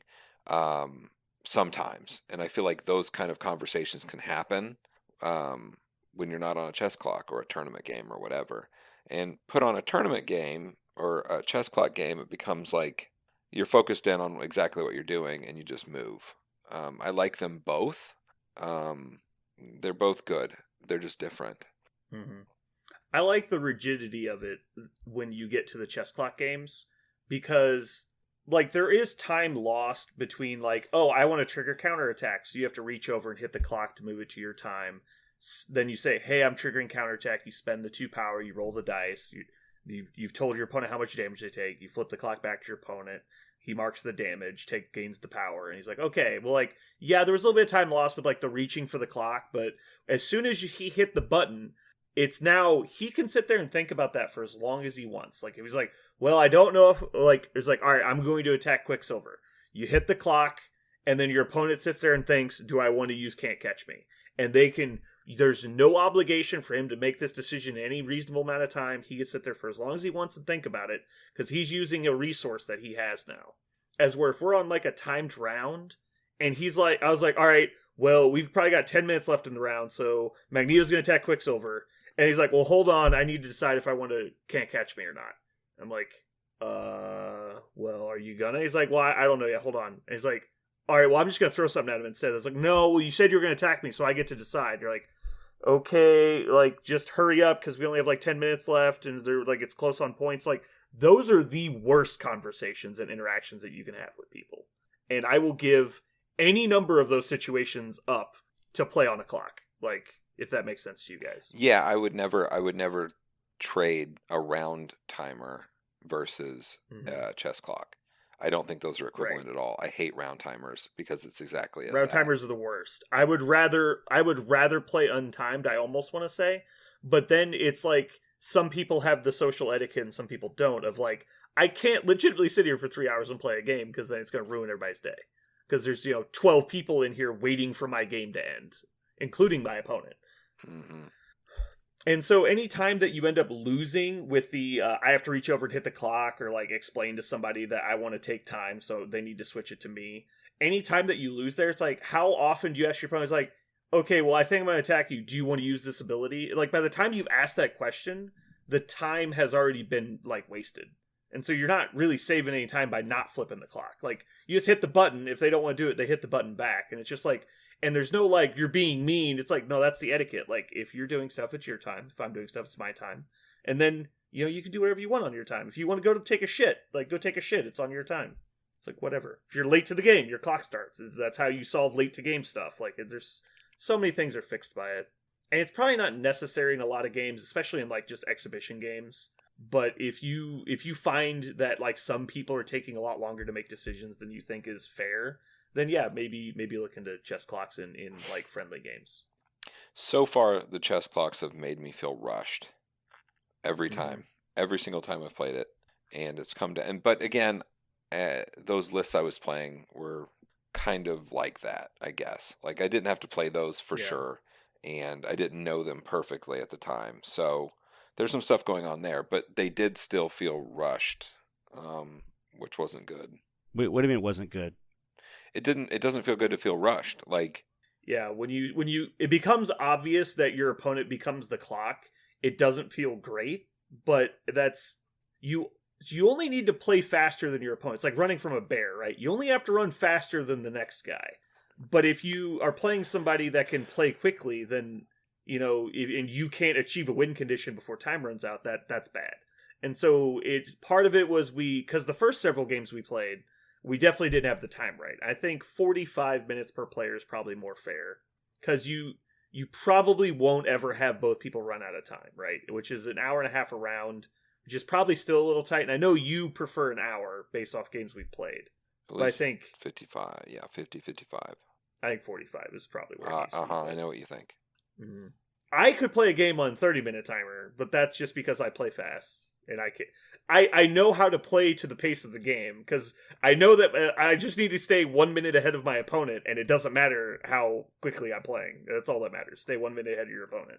I just like to make sure See, that okay, everybody, the rules. Well, there you go. Everyone's reading all of their rules, and there's a lot of interaction still, and there's a lot of new models.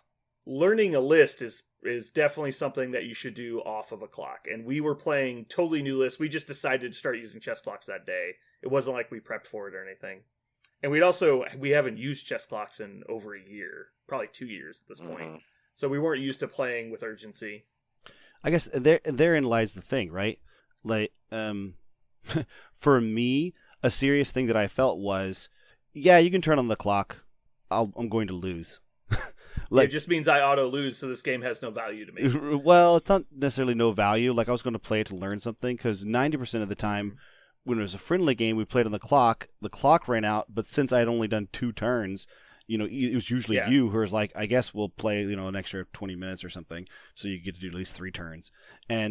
But that's when I guess it's just kind of like, what do you want the game to be? Do you want the game to be about efficiency? And like you said, the game is actually not about playing better than your opponent. It's about playing faster than your opponent. Because if you can just get such a time advantage over your opponent, it doesn't actually matter what happens on the board. It's a time advantage. I know that's not 100% true. You can't just sit in the back and go your turn every time, because that is going to lose. But if you are interacting in a basic way and doing it more quickly than your opponent, it's giving you such an enormous advantage. Yeah. And I could see how some people would really not want to play that game. Like that sounds like, if the game is like, if it becomes less like poker and more like, what is it? That one where you have to slap the card as fast as you can. I can't remember the name of it. Like spoons. like slapjack or spoons, where it's just like, or that one where you have your hands out and you have to flip your hands over your opponents as quick as you can. That's the best game. Yeah, like if that's what this game is, and you're just trying to get faster than your opponent physically and mentally. So that's not what people want to play. There's a lot of caveats. It's kind of this weird like flow chart, but basically, if you're both playing the game to an acceptable skill level, then the faster player has an advantage, unless the game is going to naturally conclude. So basically, you need to size up your opponent and say, is my opponent going to finish within the time frame? If the answer is yes, you have to beat them. If the answer is no, you just have to play faster than them. Mm-hmm. And I guess I'm saying, like, that's not one of the win conditions in the game. It's not that's not table your opponent or get more objective points. But technically the point of the game is to have fun with your friends, and if you're one of your friends that you're playing, who happens to be your opponent, is taking 4 hours to play a game, that's not exactly being a friend either. True. And so the clocks only need to be implemented, I think, in organized play, and when something gets to the point of being egregious, like, which I know that some of our War Machine games are like, we were playing like 4.5-hour War Machine games. It's just like, I can't do this anymore. Like, I could play 3 or 4 games at the time we were playing one game, so we just have to play on a clock. Like, it's just impossible. Mm-hmm. And I know why I'm good.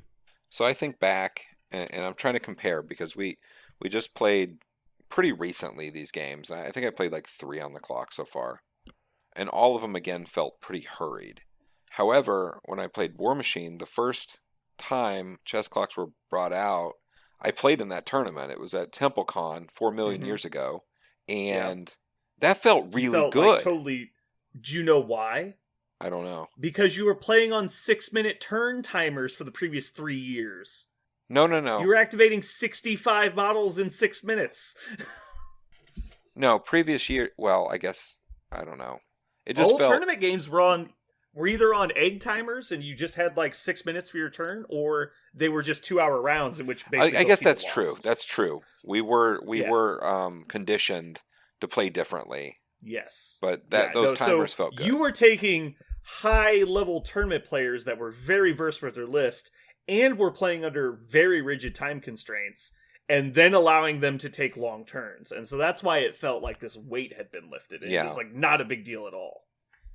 So honestly, Will Pagani used to say this when he was practicing for War Machine tournaments back before he even started working for Privateer Press, is when he's trying to get good with a list and he's trying to get reps in, he plays with a 10-minute turn timer and on a chess clock. And if either of them go off, he takes the punishment. So that forces you to not take long turns, and it forces you to play within a maximum amount of time. Yeah, I can see that. I mean, the game just pours out so many new models, and you're always putting the new goodness in there Yeah, and trying to learn your opponent's newness and your newness and making sure you're reading every word, because these things are so efficiently written that every word matters. And if you don't know your opponent, Yeah. there's a lot going on.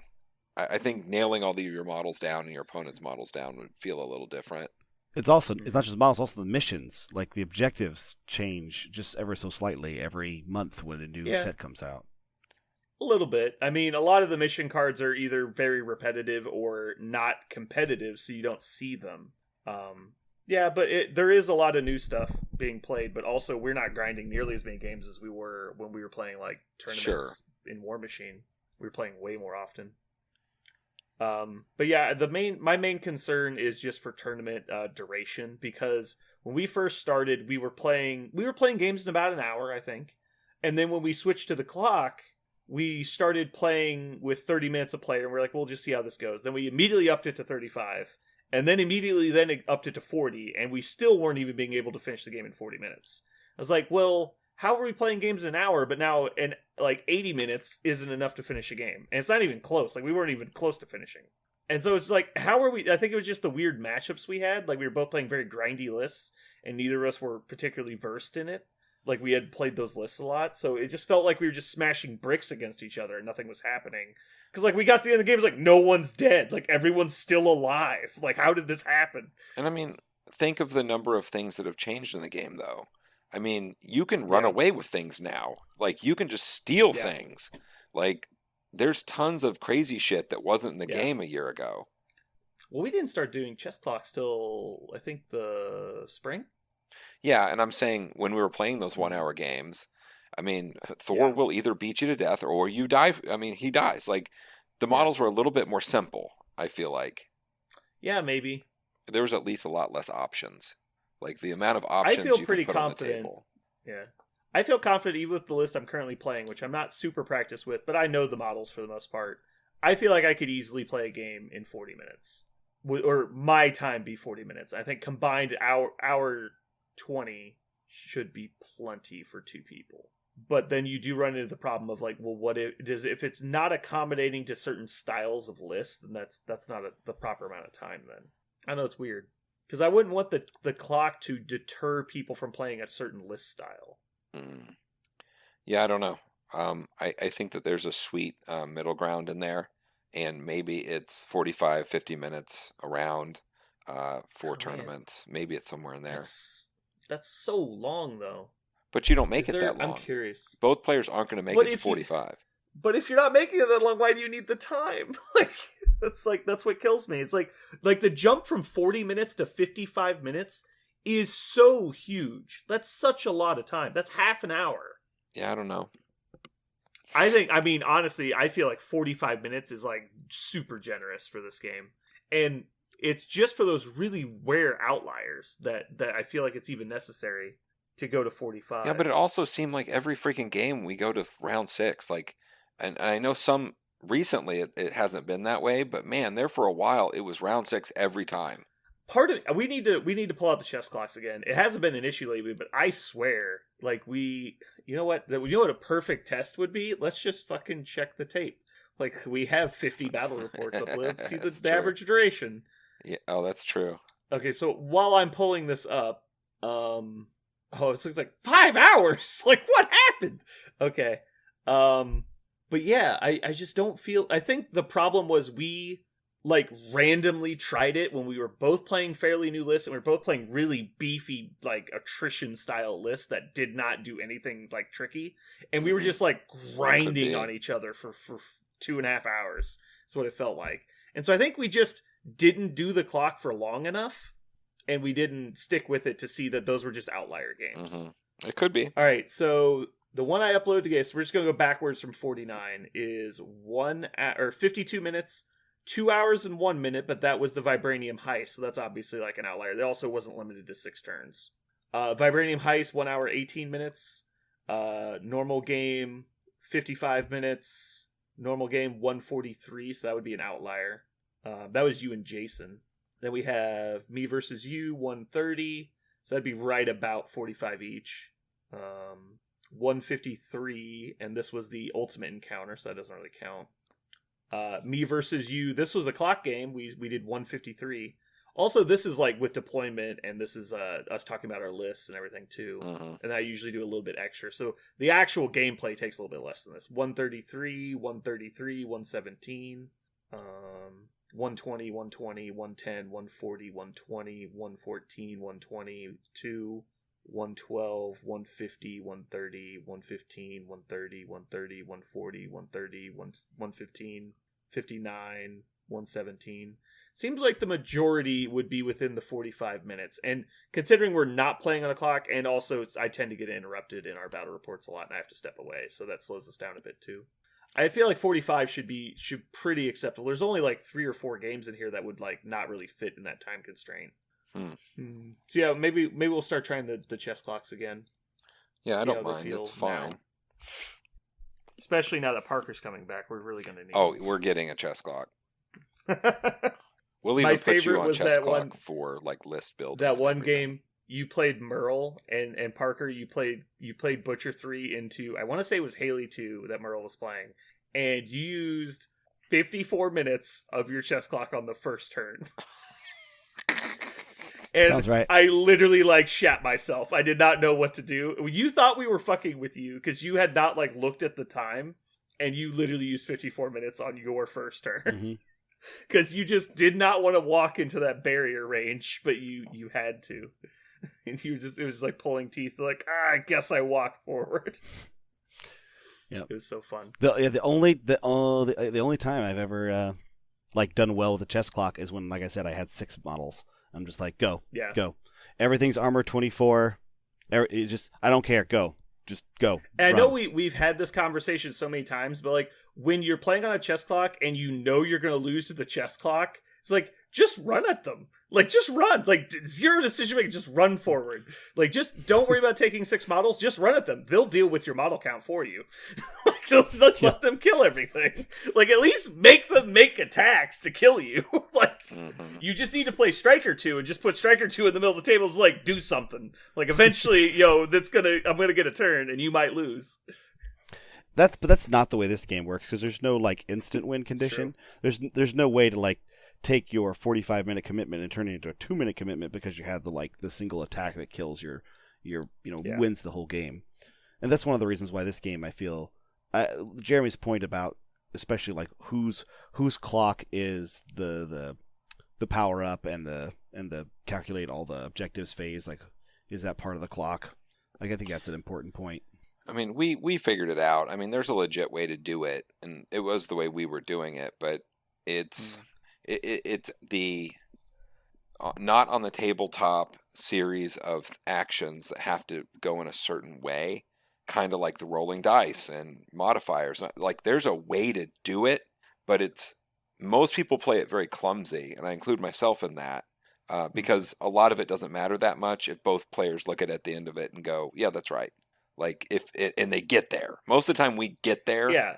As long as you're getting to the same point, it doesn't really matter how you got there as long as both people understand what's going on. The problem we're running into is because I think I'm one of 3 people in Kansas City that have read the rule book. And so I don't remember a lot of it. I usually do a second read through after I'm a seasoned player, and that way I'll clean up any like inconsistencies I have from like different game systems I'm misremembering. But there's a lot of people who are just like, I just know that you score points and things happen, and they just kind of do those, but they don't do them in any particular order. So they'll like forget to do stuff, and like that's how you end up not flipping your character card over. It's how you end up forgetting to power up a lot of the time, or forget to score points. And like it's like, how did you guys mess it? Or forget to move the priority token? Like it's like, how did you guys mess this up again? And so it's just like you just need to do the things in the correct order enough times to where it becomes repetition. And I think the clock helps with that, because you do things in a very deliberate, legitimate order every time. But for the people that are like, well, we don't want to time the cleanup phase because it's 2 people doing things at once. It's like, if the longest cleanup phase any player should have ever is like maybe 30 seconds. And that's if like all 5 of your characters are dazed, you need to move a token, and like, you need to move priority token and score points. Like that, all of that stuff should not take more than 30 seconds. Like, it's like, all right, move damage tokens, flip some cards over, and then like move a couple things, and you're done. And so if the argument is of the 5 turns of the game that you actually need to time the cleanup phase, you couldn't deal with the extra 30 seconds a turn, you have a whole different problem with your time management. Like if that 30 seconds is the reason you lost, like the whole different problem. I agree with all that. I mean, just get good. Just read the Get rules. better. Yeah, I mean, and Losing- speed does actually make your memory work better. Like you do that with kids. I do that with my kids. Like going through flashcards, the faster you can do it Yeah, helps exactly. your memory. So that's a piece of it. Parker, when you can be up for games? I don't know, when's Chess Clock happening? Before that. So Friday. So you coming up tomorrow? Actually, it's actually a really good chance I'll be up there tomorrow. Very good chance. I'll be there tomorrow. Come up. You need to get free on like a weekend or maybe a Friday, I guess. And we'll just sit down and like whenever we can get you a day off, we'll just be like, all right, Parker's playing 5 games and we're just going to hammer them out. It's like, we'll play all of them on clock and we'll just get you 5 games so you'll have reps with your stuff. And then you can get to like actually trying to be meticulous Parker and making the right decision all the time. We got to get you some reps. Yeah. We got to beat the Ghost Rider out of you. That's my goal. That's you gotta beat the Captain America out of him. That's Hey, true. to be fair, that's the problem. To be fair, I actually have been playing the same thing the last couple of I haven't tried to just bounce around to 5 different factions every time. Like all I did in 4 War Machine. Parker's games, he played Captain America. Good call. That is really weird compared to War Machine, because in War Machine I think I played a That's different true. Warcaster every game. Pretty much. Except when you played Haley 1, because you played Haley 1 like 9 games in a row against Spence, and Spence almost fucking walked off a bridge. There was a time when I fell in love with Haley. I played her a bunch. Alright, well, I think we're going to wrap up the episode for now. Does anybody else have anything they want to say about chess clocks before we do? Nope. I think they're positive. Don't hate chess clocks. It's losing a game on a chess clock does not mean that you need to be enemies with the clock. That just means that maybe you need to speed up a little bit, or maybe increase your time restrictions if you're just learning how to do it. It's just like losing to a scenario. It's like it's all about learning. It's like you just need to get progress is all you need. It's not a big I will deal. say this: my one advice is if you do lose on chess clocks a lot, don't continue playing. Just pick the game up What? and do it again. Oh, I thought you were saying quit the game. I was like, whoa, that's a little No, I mean, aggressive. like don't play that game some more. Like don't feed into the thing that you're doing all the time, whatever reason you have that you're slowing down constantly. Just go, well, I lost, and then pick it back up. Like don't play to turn 7 or turn 6 in this game, right? Don't play to turn 6. Just Don't go past your time limit. Just play another game. Right, because the trick is a lot of people. Well, it's that thing that's Albert Einstein didn't say, which is doing the same thing twice and expecting a different result, right? So if you lose on the chess clock and you continue to play it out, and the logic you have is, well, I want to be able to use my models, and hopefully I'll get better if I'm actually able to use them. That's actually the opposite of what you want to do, because you're not trying to get better at your models. You're trying to get better at doing things quickly. If you're losing on a chess clock consistently. So you should just pick up your models right then and do it again. The nice thing about this game, as opposed to some other miniatures games, is picking up all the models and doing it again actually only takes a couple seconds, because you only have a few models out there. So just wipe the tokens off the board and just play again. Start over. And I think a lot of people don't want to do that. They want to see the conclusion of the game. They want to see how it all plays out. And especially people who take their time like me, who are super meticulous, it will not feel good to just take your models off the board. It'll feel like you're being a sore loser, but that's not what you're doing. You're actually just trying to get better at this one aspect of the game, and it does you no favors to keep playing out long games and feed into your habit. You'll never break it.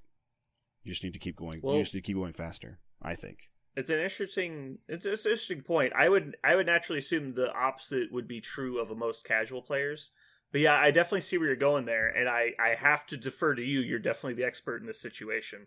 So Yeah. I got another one in. I jabbed him again. But yeah, I mean, if your goal is to play quickly, then and if you're allowing you're not punishing yourself for basically failing, then you're not going to have a lot of incentive to do better. Because if you're like Hey, especially if you're doing it for casual games. If you're playing a casual game with somebody and you agree to play with a clock and it's not pre-established that you're going to finish the game regardless, like if it's your first couple games, just put the timer there and see what it ends up looking like. That's fine. But if you're actively trying to get faster and you're just going to ignore the whole point of the clock going, it's like that's like saying, "Oh, well, you scored to 16, but I want to keep playing." It's like, why? Like my whole strategy was built on getting to this point, and I did. I achieved my victory, but then you want to keep playing. Like it doesn't make a lot of sense. Mm-hmm. It's like, hey, I know you killed Hulk, but I'm just going to activate him. Like, you win, but I'm just going to activate Hulk as if he wasn't dead. I'm going to give him one more hit point. And you're like, no? Like, that doesn't make any sense either. Yeah. Well, that's a different game, right? You're just making up a game at that point. You're just playing the game of I want to do stuff. Yeah. And even though it's not, like, how it works. Yeah. What was it? Oh, another thing. A lot of people struggle with time, so try and budget your time well. Like, you should look, like, if, let's say you're doing 45 minutes. And I'm tired, so I can't do math. Normally, I'm very good at quick math. 45 minutes divided by 6 is 7.5 minutes a turn. Mm-hmm. That seems reasonable, 7.5 minutes a turn. But your turns aren't equal. Like, turns 2, 3, and 4 are far more important than the other 3 turns. And so you could even do, like, 2.5 minutes on some of these turns, and then, like, 10 minutes on the others. Because, like, you should be looking at it more of, why should first turn take any amount of time at all? Like, this should be a pre-planned script. You picked half the scenario. You should know where the stuff's at, and there's only really 5 options on where stuff goes. And a lot of them are in similar places. You should be able to know how your list deploys, or how options of your squad choices will deploy. You should know what people are going to do. You should know where they're going to move. You should know what order you're going to activate in most of the time on first turn. You should not be discovering this once your time has started. Like, you should have a plan going in. And so that's one way to speed up your time. Another one is just budget your time. Once you hit your, like, time limit for a turn, like, let's say 7.5 minutes if you're using a 45-minute chess clock, just go. Like, once you've hit 7.5 minutes of ticked off your time, and you're at, like, 33 minutes, basically, it's like, I'm now just rushing. Like, anyone activating is going to do 2 actions, end their turn. Like, we're done. Get to the next turn. Like, save that time. You don't need to necessarily measure out exactly, like, range 1 from objective point. You don't need to measure exactly range 3 away from somebody. It's like, just get them where they need to be and do your thing and be done. It's like, don't eat up valuable time doing really, like, tiny little minutia stuff. All right. Now we're actually done, right? Done. Jeremy, I didn't hear you. I said think done. I cut out. I said done, Okay. done, and Next time, done. Jeremy, next time when we say that we're done and we don't want to talk about something anymore, stop talking about it so we can move on. Shut the fuck up. All right. So that's going to wrap it up for us today. Parker wanted to do a comic corner, but he's on probation. So no comic corners for another 12 episodes. Yay! All right. If you like comic corners, too bad. Or we'll probably have them again. One of the two. All right. Well, this has been Brandon. And Parker. And not Parker. And thank you for listening to The Gang Watches Wrestling. Womp, womp, womp.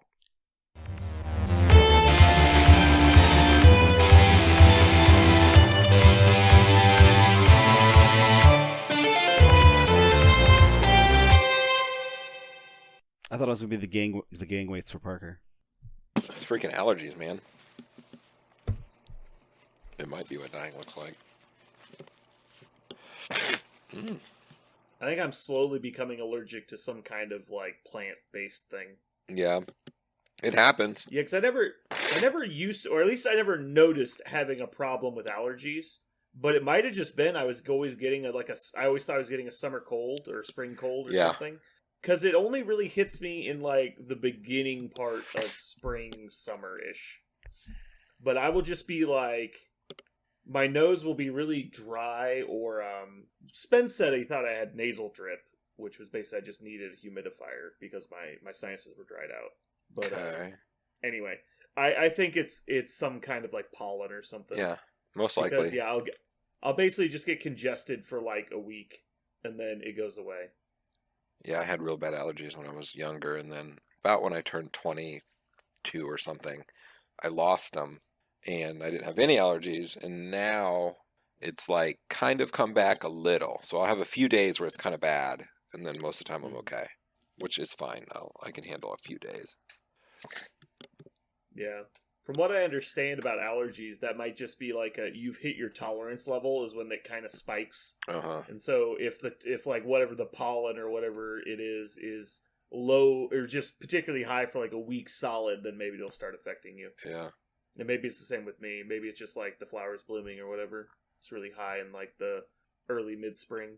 I was having last night was one of my most kick-ass nights I've had in a long time. I was by Ooh. myself. Listen, I was by myself. This is not going to sound great. It's great. I was number one. I was by myself, and I had all my models and all my paint, and I was fucking working on my last guys, and I'm working on them, finishing them, and I was watching Avengers, Endgame. No, the first one, Infinity War, and I had about 2 or 3 drinks, and man, I can tell you, I was feeling fucking good.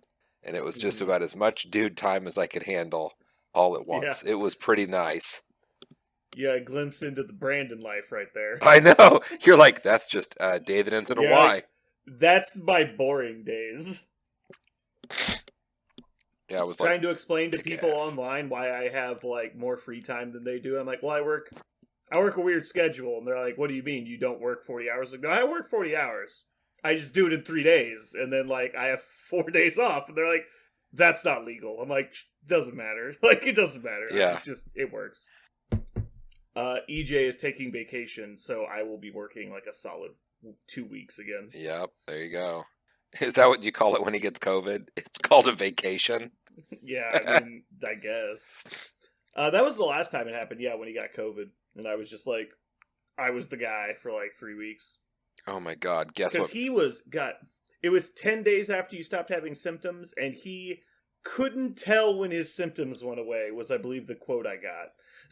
All right, so It's like, well, they're just slowly ramping down, so I think I still got them. I'm like, do you have symptoms or do you not have symptoms? I don't know. It's like, I think you just don't want to come back to work. there. Yes, exactly. Yeah.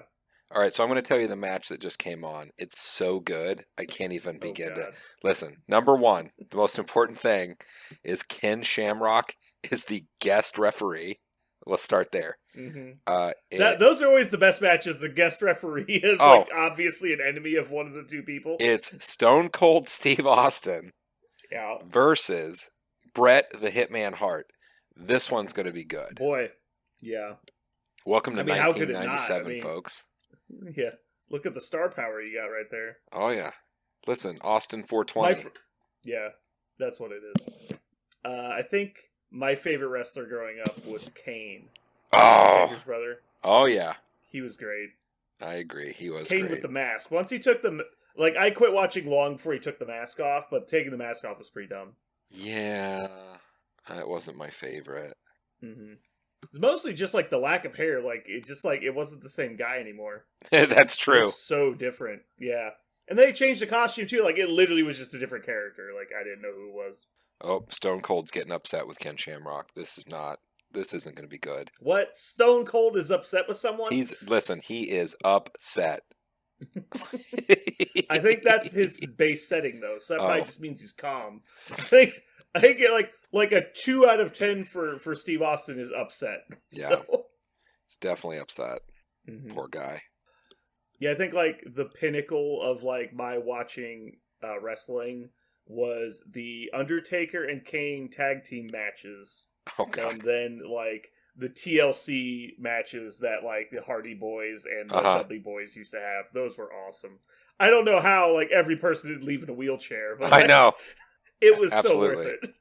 Yep. I mean, I just watched. So initially, when I turned this on, I was like, you know what, I'm gonna check it out, whatever. And I watched the Hulk Hogan versus the Ultimate Warrior at WrestleMania, and that one was pretty epic. Yeah, that was a big one. That was like 45 minutes. Like these are grown men Yeah. wrestling as hard as they can for 45 minutes. And Insane. I mean, like, there wasn't a lot of those young guys in the old school wrestling days. Like, everyone in there was like 40. Like, holy shit.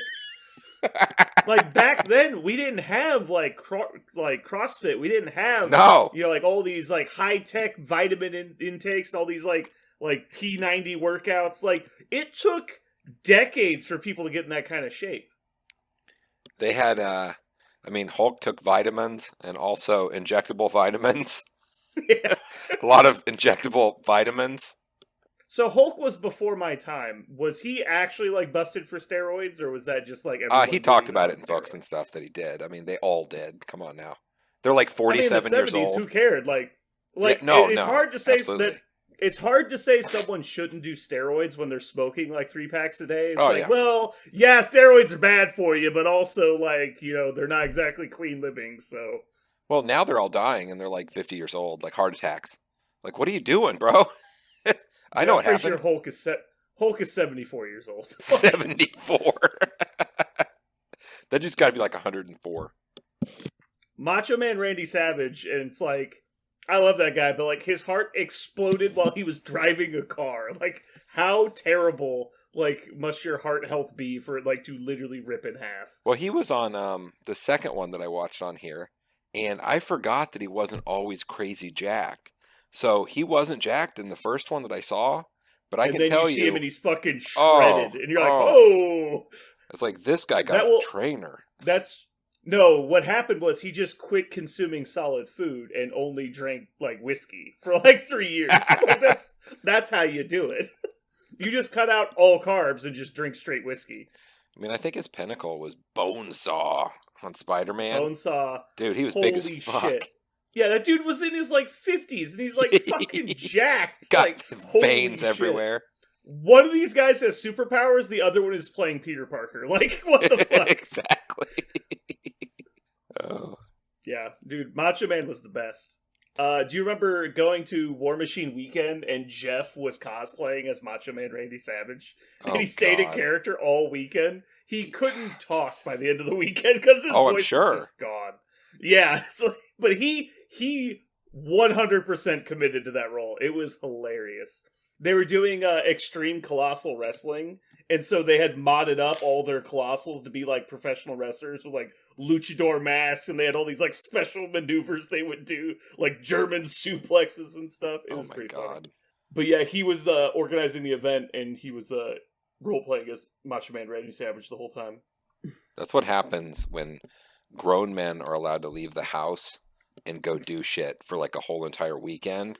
And like all family, nobody's around, and you can just do what you want. Yeah. That's what we choose. Well, I mean, him and his wife, like, they both do, like, Renfest, like, cosplay Yeah. stuff where they go and they're in character for, like, weeks at a time.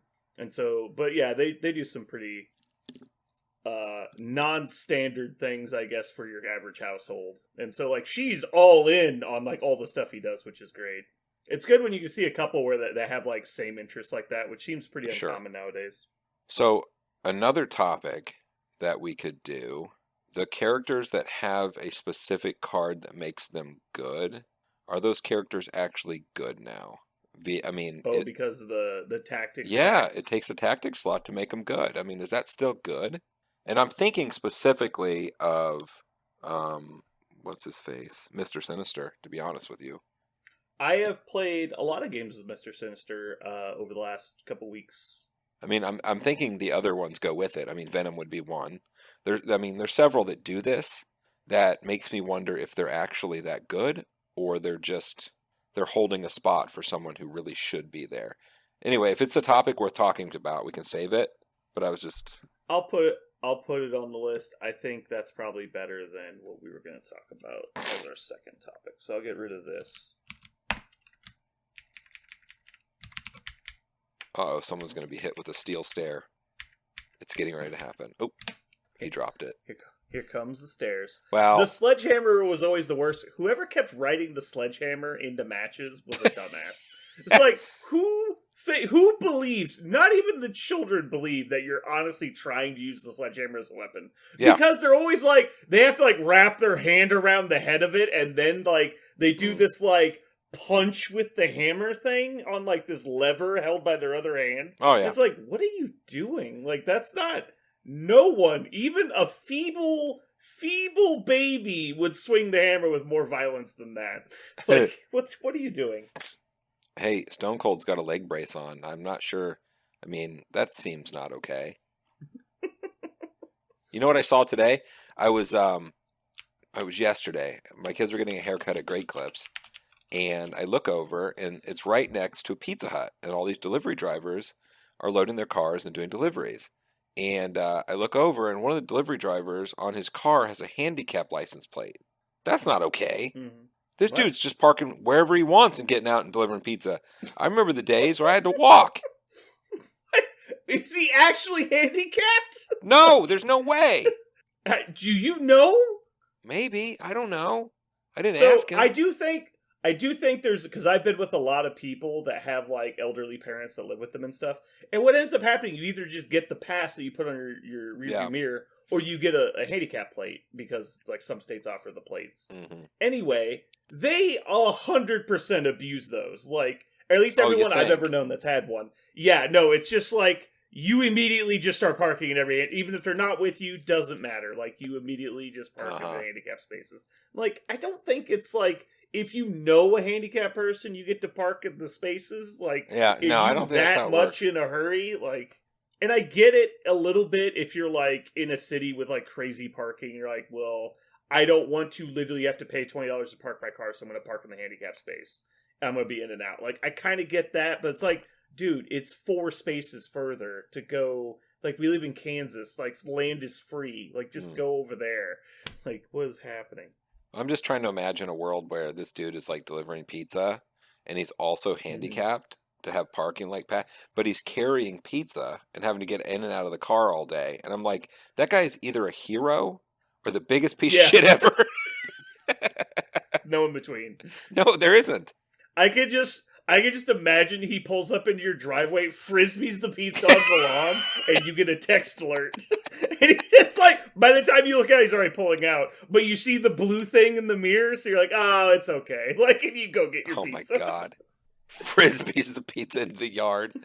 Woo! Like, upside down, box opens, it's a whole thing. Like, you're Nice. fucking trying to scrape the grass off your fucking slices. Hope you got the vegetarian, motherfucker. That's how I would be a delivery driver. Oh yeah. I never did that. My favorite was there was always this dude that he would take the pizza and then turn it vertically and put it under his arm and then walk back inside. Oh, yeah. Dude, I'm like, Oh, that you when you gave him the pizza, he would just do that? I've never seen anybody do that. Like, he was this one You were dude just that- like, question mark? oh yeah, I'm like, holy shit, what, dude, you just, okay. Deion Sanders does that in, I think it's a Papa John's commercial. Oh Like, really? The dude's like they're standing in a parking lot, and he's like going to hand the guy a pizza, and Deion Sanders runs by, snags the box, and like runs by. He's like, did I just get picked off by Deion Sanders? And as he turns back to say, yes, you did, he just tucks the box under one arm like it's a football. Yep. And starts running Just like with that, it with one yeah. arm. I'm like, that's not how pizza works. Yeah. I can understand maybe if you kept it at like a diagonal angle a little bit, like it probably wouldn't collapse and be a mess. But if you are running, it 100% is a mess. Well, the Pizza Hut pizza that I delivered, if you turn it on the side, you might as well mash it into a ball. Like, You might as well just shove it into a blender. It's oh like, yeah, it's done. garbage. Like, it's just a ball of shit. Is it just me? When did you deliver pizza for Pizza Hut? Like 90s? 25. Yeah, 90s, late 90s. Was Pizza not just like 10 times better than it is now? Oh, it was way better. Pizza It's total shit now. Pizza, like somewhere around 2000, 2005, just nosedived in quality. Yeah, they stopped Like, it using wasn't like anything. Yeah, it wasn't just the toppings, it's like the crust. The crust is the real difference for The me. crust, and they started using a lot less cheese. I don't Mm-hmm. know, man. It turned to garbage. Like, it was okay back then, but it's garbage now. It tastes like greasy cardboard now. Like, Yeah. there's no flavor at all. Well, it's weird because other places shifted. Like, Domino's used to be hot shit, like garbage, like Yeah. just trash. No, Domino's used to be the cardboard pizza, but And now, now it's it's like okay. It's legitimately good. Decent. Yeah. Yeah, I It's don't weird. It's like Pizza Hut used to be the best, and now it's just terrible. know. I remember like looking forward to like that crispy Pizza Hut crust Yeah. that was still soft. Oh man, it was Oh. so good. It was like buttered breadsticks. I can't even Yeah. describe it. It was so good. Back in the day. Yeah, they're old. Like you would cut it and you could hear the crispy cut of like you'd be like Mhm. rolling the cutter and it's like. you're like, Well, that's oh, back when so you could good. go into a restaurant too. Yeah, it was like a sit down restaurant back then. Minsky still Like has they that. did deliver, but it was like you're supposed to go get it. Nah, you got to know a hot spot for pizza these days. You can't just order fucking any old thing. I mean, I used to like Papa John's pizza, and I fucking hate it now. Like, I don't like any of them. I think I just ate too much of it. Yeah. Ken Shamrock's not really helping this wrestling match.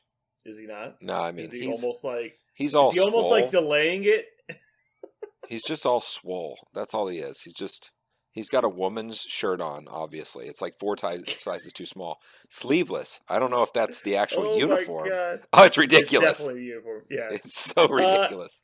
Did we tell you what happened with our jerseys No. for the WTC? No, what happened? So everyone wants rugby jerseys, which are basically just yeah, polo shirts made out of athletic fabric. yeah, right? I've seen all those. Yeah, The rugby shirts are basically just polos that are made out of like football jersey material. And so instead I was like, hey, let's get bowling shirts. Bowling shirts are way cooler and like they're wearable in a lot of different like semi-formal Yes. occasions where like the other situations you're obviously just wearing a jersey. And it's like I don't like polos personally. Like I like button downs. And so anyway, we get in this huge fight about it, and this is several years ago. And finally they're just like, no, we're getting rugby jerseys because the person who's going to order the jerseys wants rugby jerseys. And we're like, whatever, fine. And so it was like, just make sure you order the correct sizes for everybody. And the dumbass that fucking ordered the jerseys ordered athletic fit. Oh, And so, they're and tapered? not like standard fit. So I don't know if you're aware what the general physical conditioning is of your average WTC nerd player. Oh, Like yeah. the people that play this game way too much. It was not great.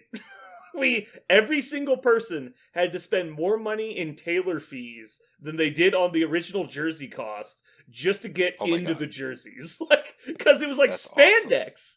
It was literally like spandex. Like, I had mine taken out 6 inches and I could still barely get it on. Like, it was ridiculous.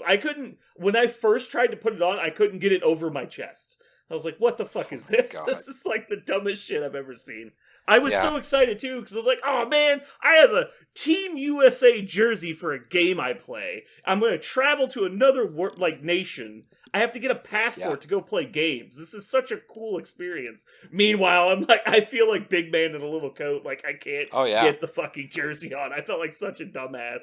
The whole time just thinking I ordered the wrong size. Like, it's all my fault. It took me days to build up the courage to tell another teammate, because it was teams of 5, one of my other teammates, guys, I messed up. I think I ordered the wrong size jersey. And they're like, oh, thank God it's not just me. Oh my God. We were just all like, oh, you son of a bitch. We were so mad. They're like, did you order these for women? Yeah, no, they were like children's size. It was, Oh, I can fit into a large most of the time, and it's not like slimming and it's not comfortable, but it fits. These were like mediums. I ordered an extra large. It was effectively medium size, but stretchy. I was like, oh my God.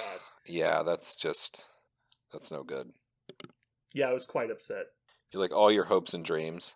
Like, this Yeah, is I just was like, embarrassing. I got there, it's like, I look like George from fucking Seinfeld. Like, my clothes are 3 sizes too small. And I was just like, I can't breathe. Oh my God. It's like, Brandon, are you okay? Nope, can't breathe. Like, Did you guys make sure to wear your skinny jeans too to really just enhance? wear skinny jeans. Yeah, it was great. And our fedoras. White we were Reeboks, quite a crew. tight roll them. Yeah. That'd be sweet. Mm-hmm. But like these people No, from we were- America we- are sure. We actually coordinated. We all wore Crocs. Oh my White, yellow God. Crocs.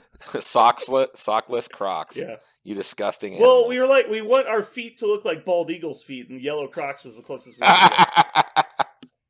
So awful. Yeah, it was pretty terrible. Alrighty, well, we should probably start getting started. What do you think? Okay. Can you turn off your goddamn wrestling? I guess. I mean, look. You're like a Ken 14-year-old. Ken Just turn Shamrock. off the wrestling. Listen, I'm watching a specimen of a man take down Yeah. another specimen of a man. This is quite the show. Uh-huh.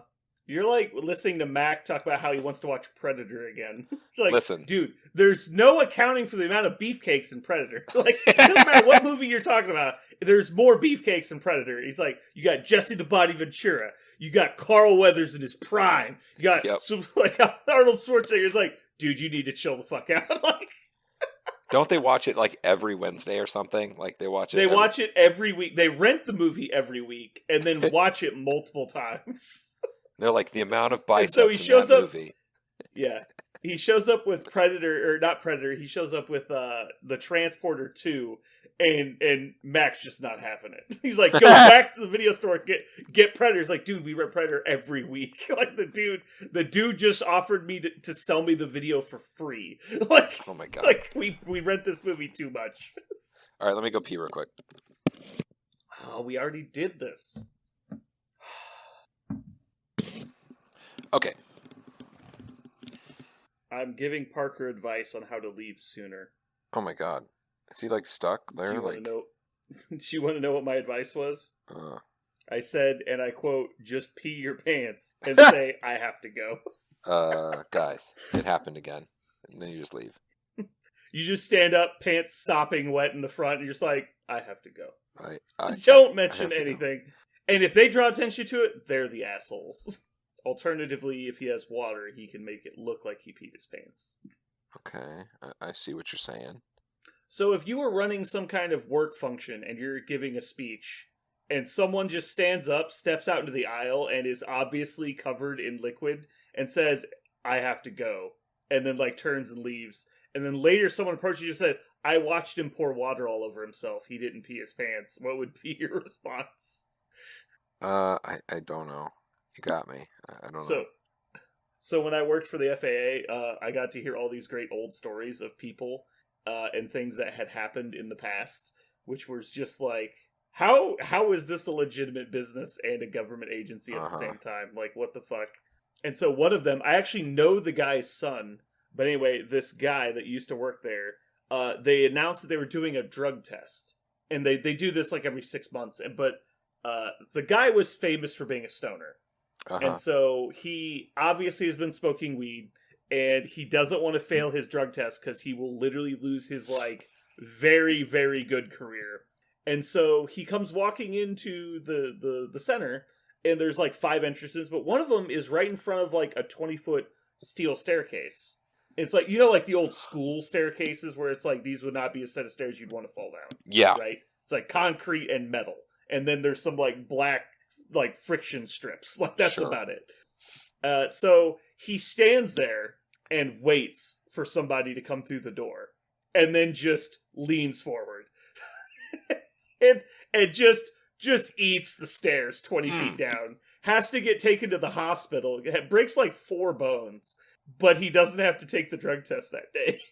Oh my god. And so then he's off for 3 months in recovery, and then comes back and passes the drug test. And everyone in the center was like, dude, he obviously did this so he didn't have to take the drug test. And eventually got to the point where his supervisor came by to the guy that was like trying to get him in trouble. He's like, dude, think about it. He fell down those stairs.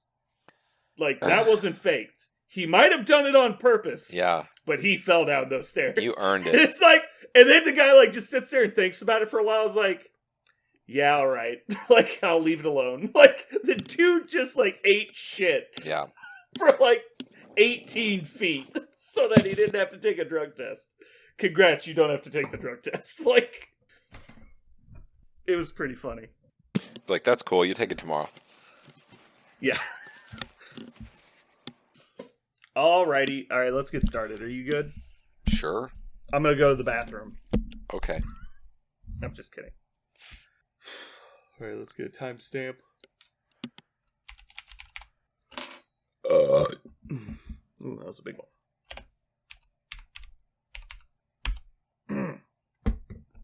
Or doesn't wait No, for we don't. We literally did not wait. Yeah. We did not wait. No waiting. Why didn't you take my advice? Of faking a pee and disappearing. No, I didn't say fake a pee. I said pee yourself. And Oh, that's leave right. and That's say, right. I have to go. That's Pee right. yourself, stand up, say, I have to go, and then just walk out. What was Who it would you have had stopped going on? you? I have just pissed in Yeah. my pants. And there's nothing anyone can do about Well, it. I didn't say that. That's from Dances with Wolves.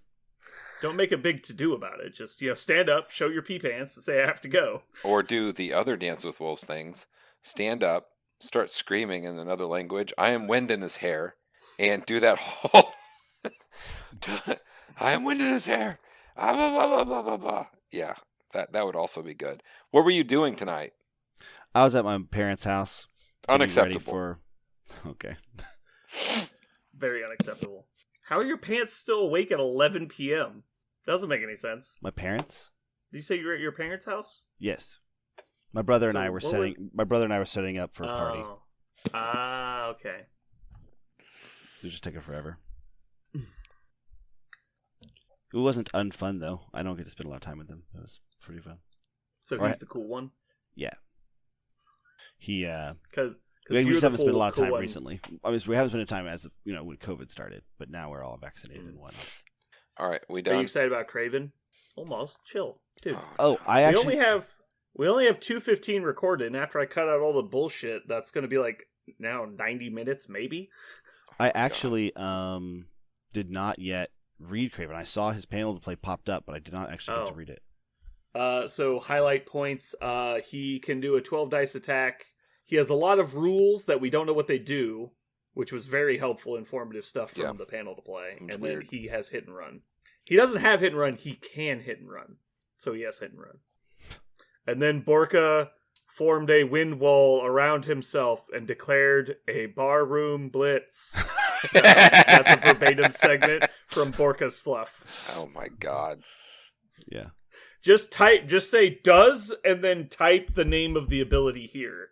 And the author's like, are you sure? Is like, my name's Matt Wilson. Do what I say.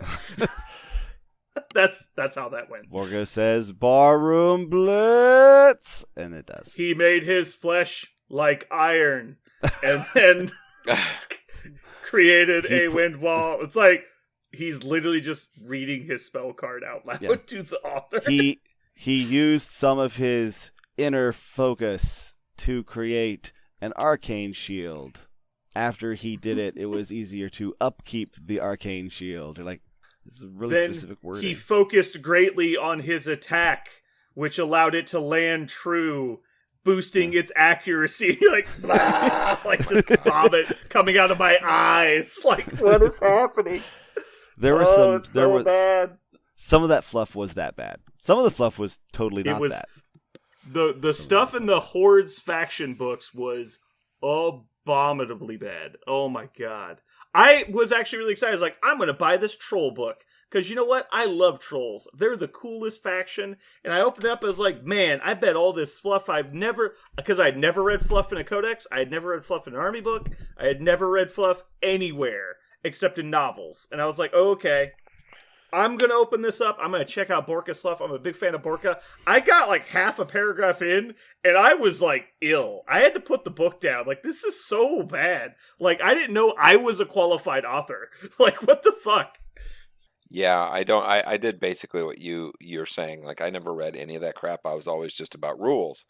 And I was like, okay, cool. I'm going to read about this guy, Kane, people told me that Kane was just like Harrison coolest, Ford in yeah. Star Wars, and he's this bad ass. And I start reading it, and I'm like, is this a children's book? Like, I'm like, is this this for my kids? Yeah. Dude, Yeah, they couldn't it's carry terrible. a plot in a bucket. That was so bad. The later stuff got obviously a lot better, but oh man, those early faction books were like literally written by like the studio painters and like anybody at the company because they were so small. And then they like just didn't like throw them away. like you should have just made new stuff, guys. Oh man, it was so trash. Kane Parker, what do you- crashes through the gate. Yeah. Oh man. Ugh. I just remember that. Yeah. Oh, it was so cringe. It was so cringe. It's hard to cringe at text, but man, it is blatant. Because there's no tone of voice you could read it in that made it sound anything close to cool or even acceptable. All right, Parker, what are you excited to play first? With my models I just got painted? He's gonna say Avengers. He's gonna say Avengers. First, what? When? Is there some sort of event? What's Tomorrow. going on? What are you playing tomorrow? Oh, tomorrow. I'll probably end up playing Inhumans. It is an event. It is an event because you're gonna get to play games. That's I'm an event. probably going to play Inhumans.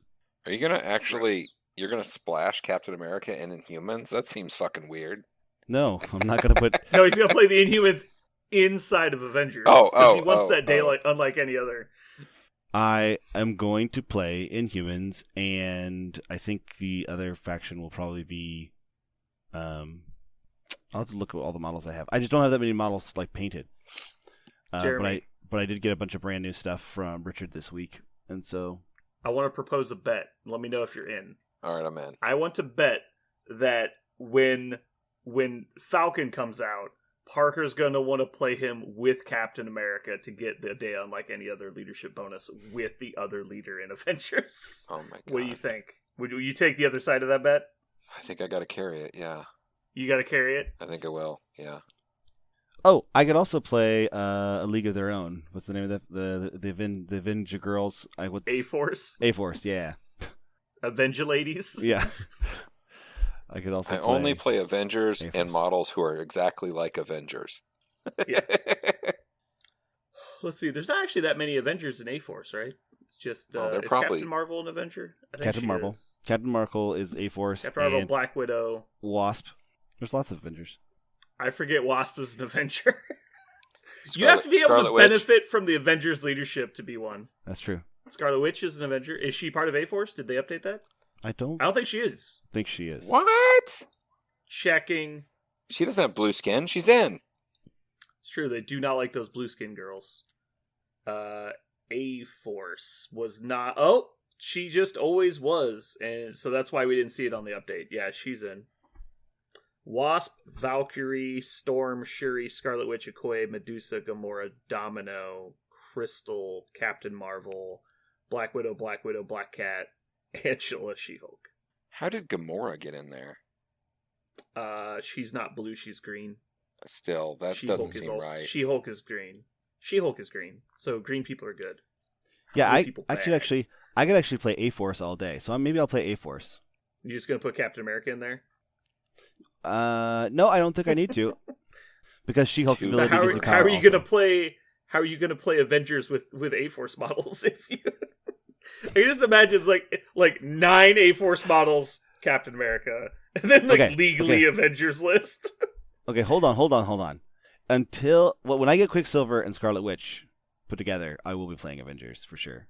I love me some Avengers. Why? What's so wrong with playing Avengers? You just don't want me to because get out of my head. Yeah. I just Is want that the you to point? quit playing in the kiddie pool and go outside and play with real stuff.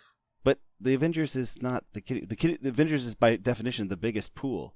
It is the biggest pool, therefore Yeah, it's not a kiddie kiddie pool. pool. Kiddie pools are not. The kiddie pools are not that wide. Kiddie pools are very, very, very small because their kids are very small. I think the Avengers is more like. It's like when you go Avengers, like when you go to the bowling alley and they put up the bumpers because they see that you're obviously terrible. I don't I think think- that's what it is Thanks, at all. guys. I think the first Like time everything works in here. the first time Parker pays more than 2 to throw another model, it's going to be it. Like that'll be the last time you play anything not Avengers. He probably will just quit the game instantly. He's like, That's true. wait, this costs 2, and just like push all of his models off onto the floor. It's like I don't need these anymore. Yeah, I don't need these anymore. I really don't like the idea of ever paying that much, but I might have to. Where you can't do this first turn. Where are you supposed to get the power? Like, Can I attack my own model? This is dumb. I need power. I'm gonna play Well, anger A-Force management so I can do stuff. Oh wait, I have to play Avengers for that.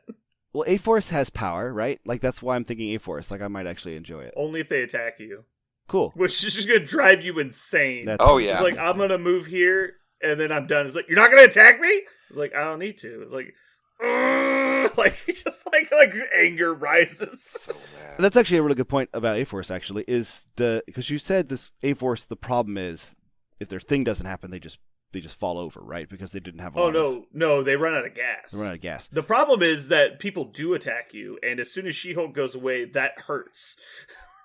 So Because all of your very few of your models have any kind of defensive abilities, mhm. and they all also have like 1 less health than average. I don't know why. You can't call me sexist. I didn't say it.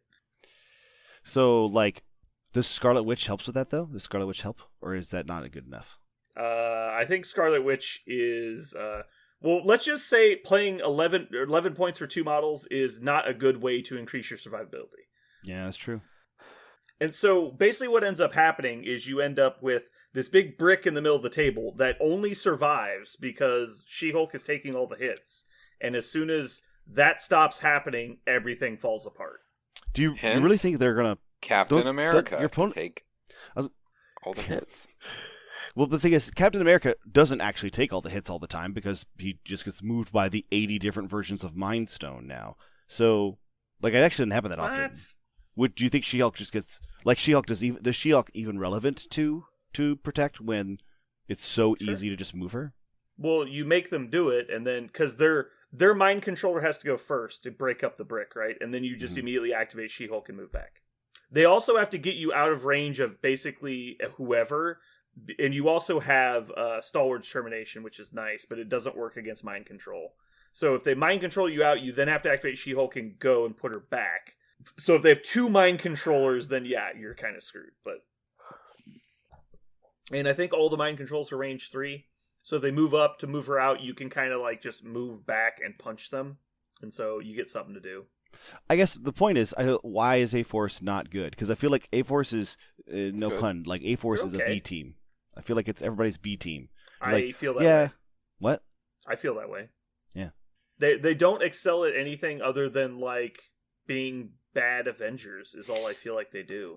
It's like they don't have an identity other than let She-Hulk keep us alive for as long as possible. Other than that, they're just like a pile of good models, which is okay, but it's not like exceptional. None of their stuff works without She-Hulk. Like their affiliation bonus isn't there. A lot of their cards are She-Hulk required. Like the add all the dice together is all. The whole point of that is because She-Hulk and a bunch of people are standing in a big crowd to get all the extra defensive dice. The A-Force Assemble. Stalwart Termination is the entire point of that is to stop She-Hulk from not being able to bodyguard.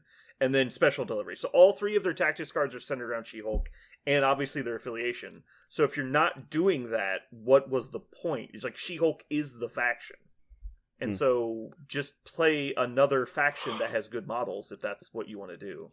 So if you're playing the She-Hulk plan, you're playing A-Force. If you're not, you're literally just playing like Cabal. Does that make sense? Yeah. I think I'll probably end up playing the models I want to play, and that'll probably be the Inhumans. I do like their tactics cards. I like all of them except Boltagar, Black-A-Gun, or whatever the fuck. Yeah, I really like just all of don't them, like him. except for Black Bolt. I think the thing All about Black Bolt is the he's just modest. Inhumans? He doesn't actually do... I don't think he's bad, he's just super modest. He doesn't do anything fantastic. Not super inspiring for 5 points. So you take all you got. First turn, all you got. And then you can get that laser beam going. Oh, yeah, first turn. Bow. First turn, everyone piles their power on here. All you've got, double move. Yup. He's just standing base to base with Shuri at the start of the turn. He's like, what? Do something. Coming for you. Like, oh god. Just 4 medium move across the table. It's like, come at me. I'm dazed. I just realized something. This is not like a weird impugnment, but in the game currently, there is a Black Bolt, a Black Cat, a Black Dwarf, a Black Panther, a Black Widow, and another Black Widow. I didn't realize there were so many like primary Marvel That's what I characters said earlier. that their only adjective, that Yeah. their primary adjective is black something. Black. I thought that was it's like there are more characters with the moniker Black than there are with the moniker Infinity, and there are Infinity Gems.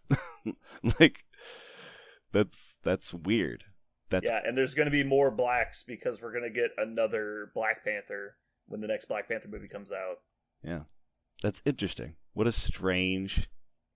There's I just- also Black Tom, which I don't know that we'll get into the game, but it's not out of their own possibility. No, because they're putting Juggernaut in, so Black Tom's totally Yeah, possible. Black Tom's a big part of his backstory. hmm I mean, fucking Casanova Novaface is coming into the game. Yeah. So That's so weird and I think dumb, but the fact that I have never even heard the character's name before is just astounding to me.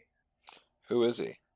Oh, it's It's a a her. it's a her. It's the Cassandra Nova, Professor X's genetic twin or whatever from that he absorbed in the wound and was reborn as a like elemental power in the universe or some. I don't know. Okay. It's Basically- dumb. yeah, it's really dumb. She is basically the story is she is to mutants what mutants are to humans, like the next leap in evolution, and she is. They also use that fucking analogy like 9 times in the Yeah. comics. It's very annoying. It's really Like, really dumb. Apocalypse is to mutants what mutants are. It's like, well, blah, blah, blah, blah. It's like, Yeah. oh god, just stop. She's a very dumb character that was supposed to be like kind of the anti-Professor X, but there already is an anti-Professor X. His name is Magneto. So I don't know why they felt the need to make this character. She's just so, a super scary character. I know I haven't read the comics, but every time it's explained to me, I'm like, so this is just Phoenix but different? And they're like, well, no, it's very different from Phoenix. It's like, it's just Phoenix. Like I get that the origin is very different, but it's like, it's an incredibly powerful psychic being that is like an elemental force with an intelligence. It's just Phoenix too. Yeah. She's supposed to be more like biological than cosmic, but it's very similar. Right. Yeah. It's like Omega Red is different than Colossus. I'm like, okay, Tin Boy. Like, very different. God, why does Black Bolt only have a 5 dice basic attack? It's so bad. Because he's just punching you. Is it because it has Pierce? No, it's an energy bolt. Is it because it has Pierce? Is that why it's only 5 dice? Would 6 dice with Pierce be too good? 6 dice with Pierce would be very good. It's not a problem of his attacks being good. The problem is he doesn't do anything else. Like, MODOK does everything. Scarlet Witch does mostly everything. Like, he does not. He just shoots people. If you just wanted a damage dealer, you would play another character, which is why he's not inspiring. He's a he can huge add tax. a bunch of dice. Yeah. He He's can add a huge bunch tax of to playing dice. humans. Right. He can add. He also is extremely power hungry. Yeah. He can add a lot of dice to his attacks if he has infinity power, but how is he going to have that? Yeah. From dying. Yeah. Yeah, just never spend on defense. You'll have plenty of power. Ugh. You know what's funny, though? As derpy and kind of, underwhelming as this character is, this is exactly what he's like in the comic books. In the comic books, Black Bolt exists to be like, Black Bolt, the incredible, awesome power of Black Bolt. And then basically he only exists so that other characters can be made threatening by beating the shit out of him. Like when World War Hulk comes back, the first thing he does is beat the fuck out of Black Bolt. When Thanos comes to Earth, the first thing he does is beat the fuck out of Black Bolt. And basically, he's just like a plot point for Marvel characters to go, oh, you mean they could beat up Black Bolt? And I want somebody in that room to one day say, like, everyone's beating up Black Bolt. Like, it hasn't everyone here beaten up Black Bolt?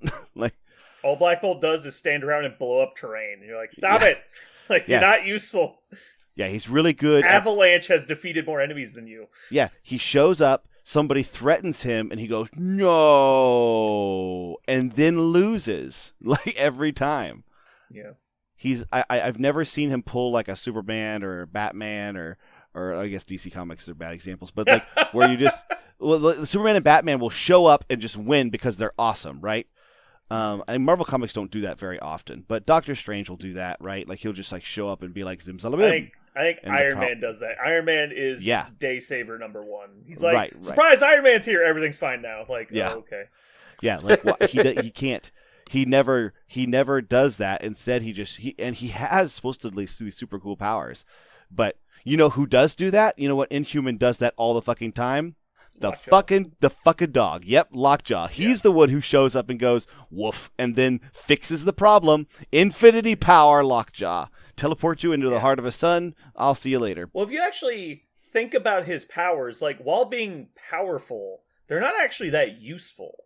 It's like, he has a disintegration beam. Like, that's his power. He launches, it's not even a beam. It's like a directional, like, wave. Destruction wave. Yeah, it's like, it's a wave of disintegration.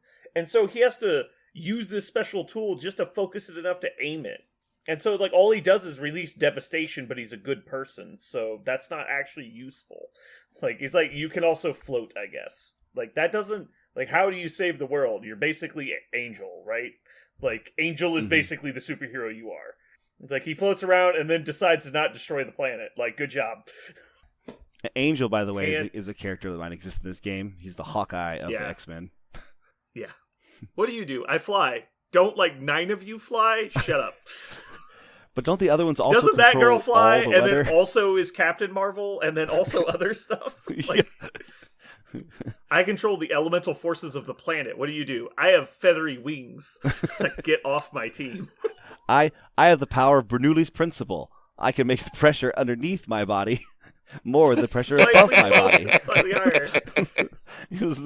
She's like, what do you mean? Are you describing basic flight? Something that human beings mastered like 100 years ago? Are you describing basic flight? He's like, yes. With paper and sticks. Yes. But my bones are hollow, which makes them more brittle. Yeah. I'm also way more vulnerable than most people. Like, have you ever ever carry- seen... Oh, sorry, go ahead. I was just saying, does he carry bird flu? Yeah. Yeah, avian flu. Have you ever seen there's a set of skits online by this comedian Yes, guy who I've seen does them. failed X-Men. You ever seen those failed X-Men where it's Professor X Well, I firing saw members the of X-Men it's the interviews. It's Yeah. like, and then Where he he's- fired them when he's like, "You are fucking worthless." Yeah, that's I like all of those. So you throw playing cards. Like playing cards, what you throw. He goes, yes. Have you ever thrown a playing card and seen it more than travel like 3 feet? Could you throw anything else? Why don't you just charge up a bullet and shoot it out of a gun? You would fire explosive bullets. He goes, well, but that's not nearly as cool. He's like, cool? We're fighting people trying to murder us. It's just like, it's like playing cards. It's like, watch. And he like throws a playing card, it like whizzes a couple feet and drops. He does nothing. He goes, this is your power. Your power is to do this. This is stupid. I love everything about that series. Gambit's one of those characters where it's like his power is not why he's cool. Like No. it's definitely because of who he is, because he's like a Right. master thief assassin guy Yeah. that happens to be able to make things explode. Mm-hmm. My favorite like use of his power ever was Mr. Sinister cloned like 4,000 of him Yeah. and just You- threw you said this through his last time. body through his body at Colossus. Just like thousands of gambits just explode all over him. I love that concept. Maybe I should. Hey, this is what I should do, guys. Maybe I'll play this. Maybe I'll play Doctor Strange tomorrow. Maybe I'll do that. That's fun. Play some Defenders. I bet they're good. All right. Let's go ahead and wrap up, though. I can see Jeremy's fading. He's up past his bedtime. Thank you for Correct. staying up, Jeremy. We appreciate it. I'm doing my Mhm. best.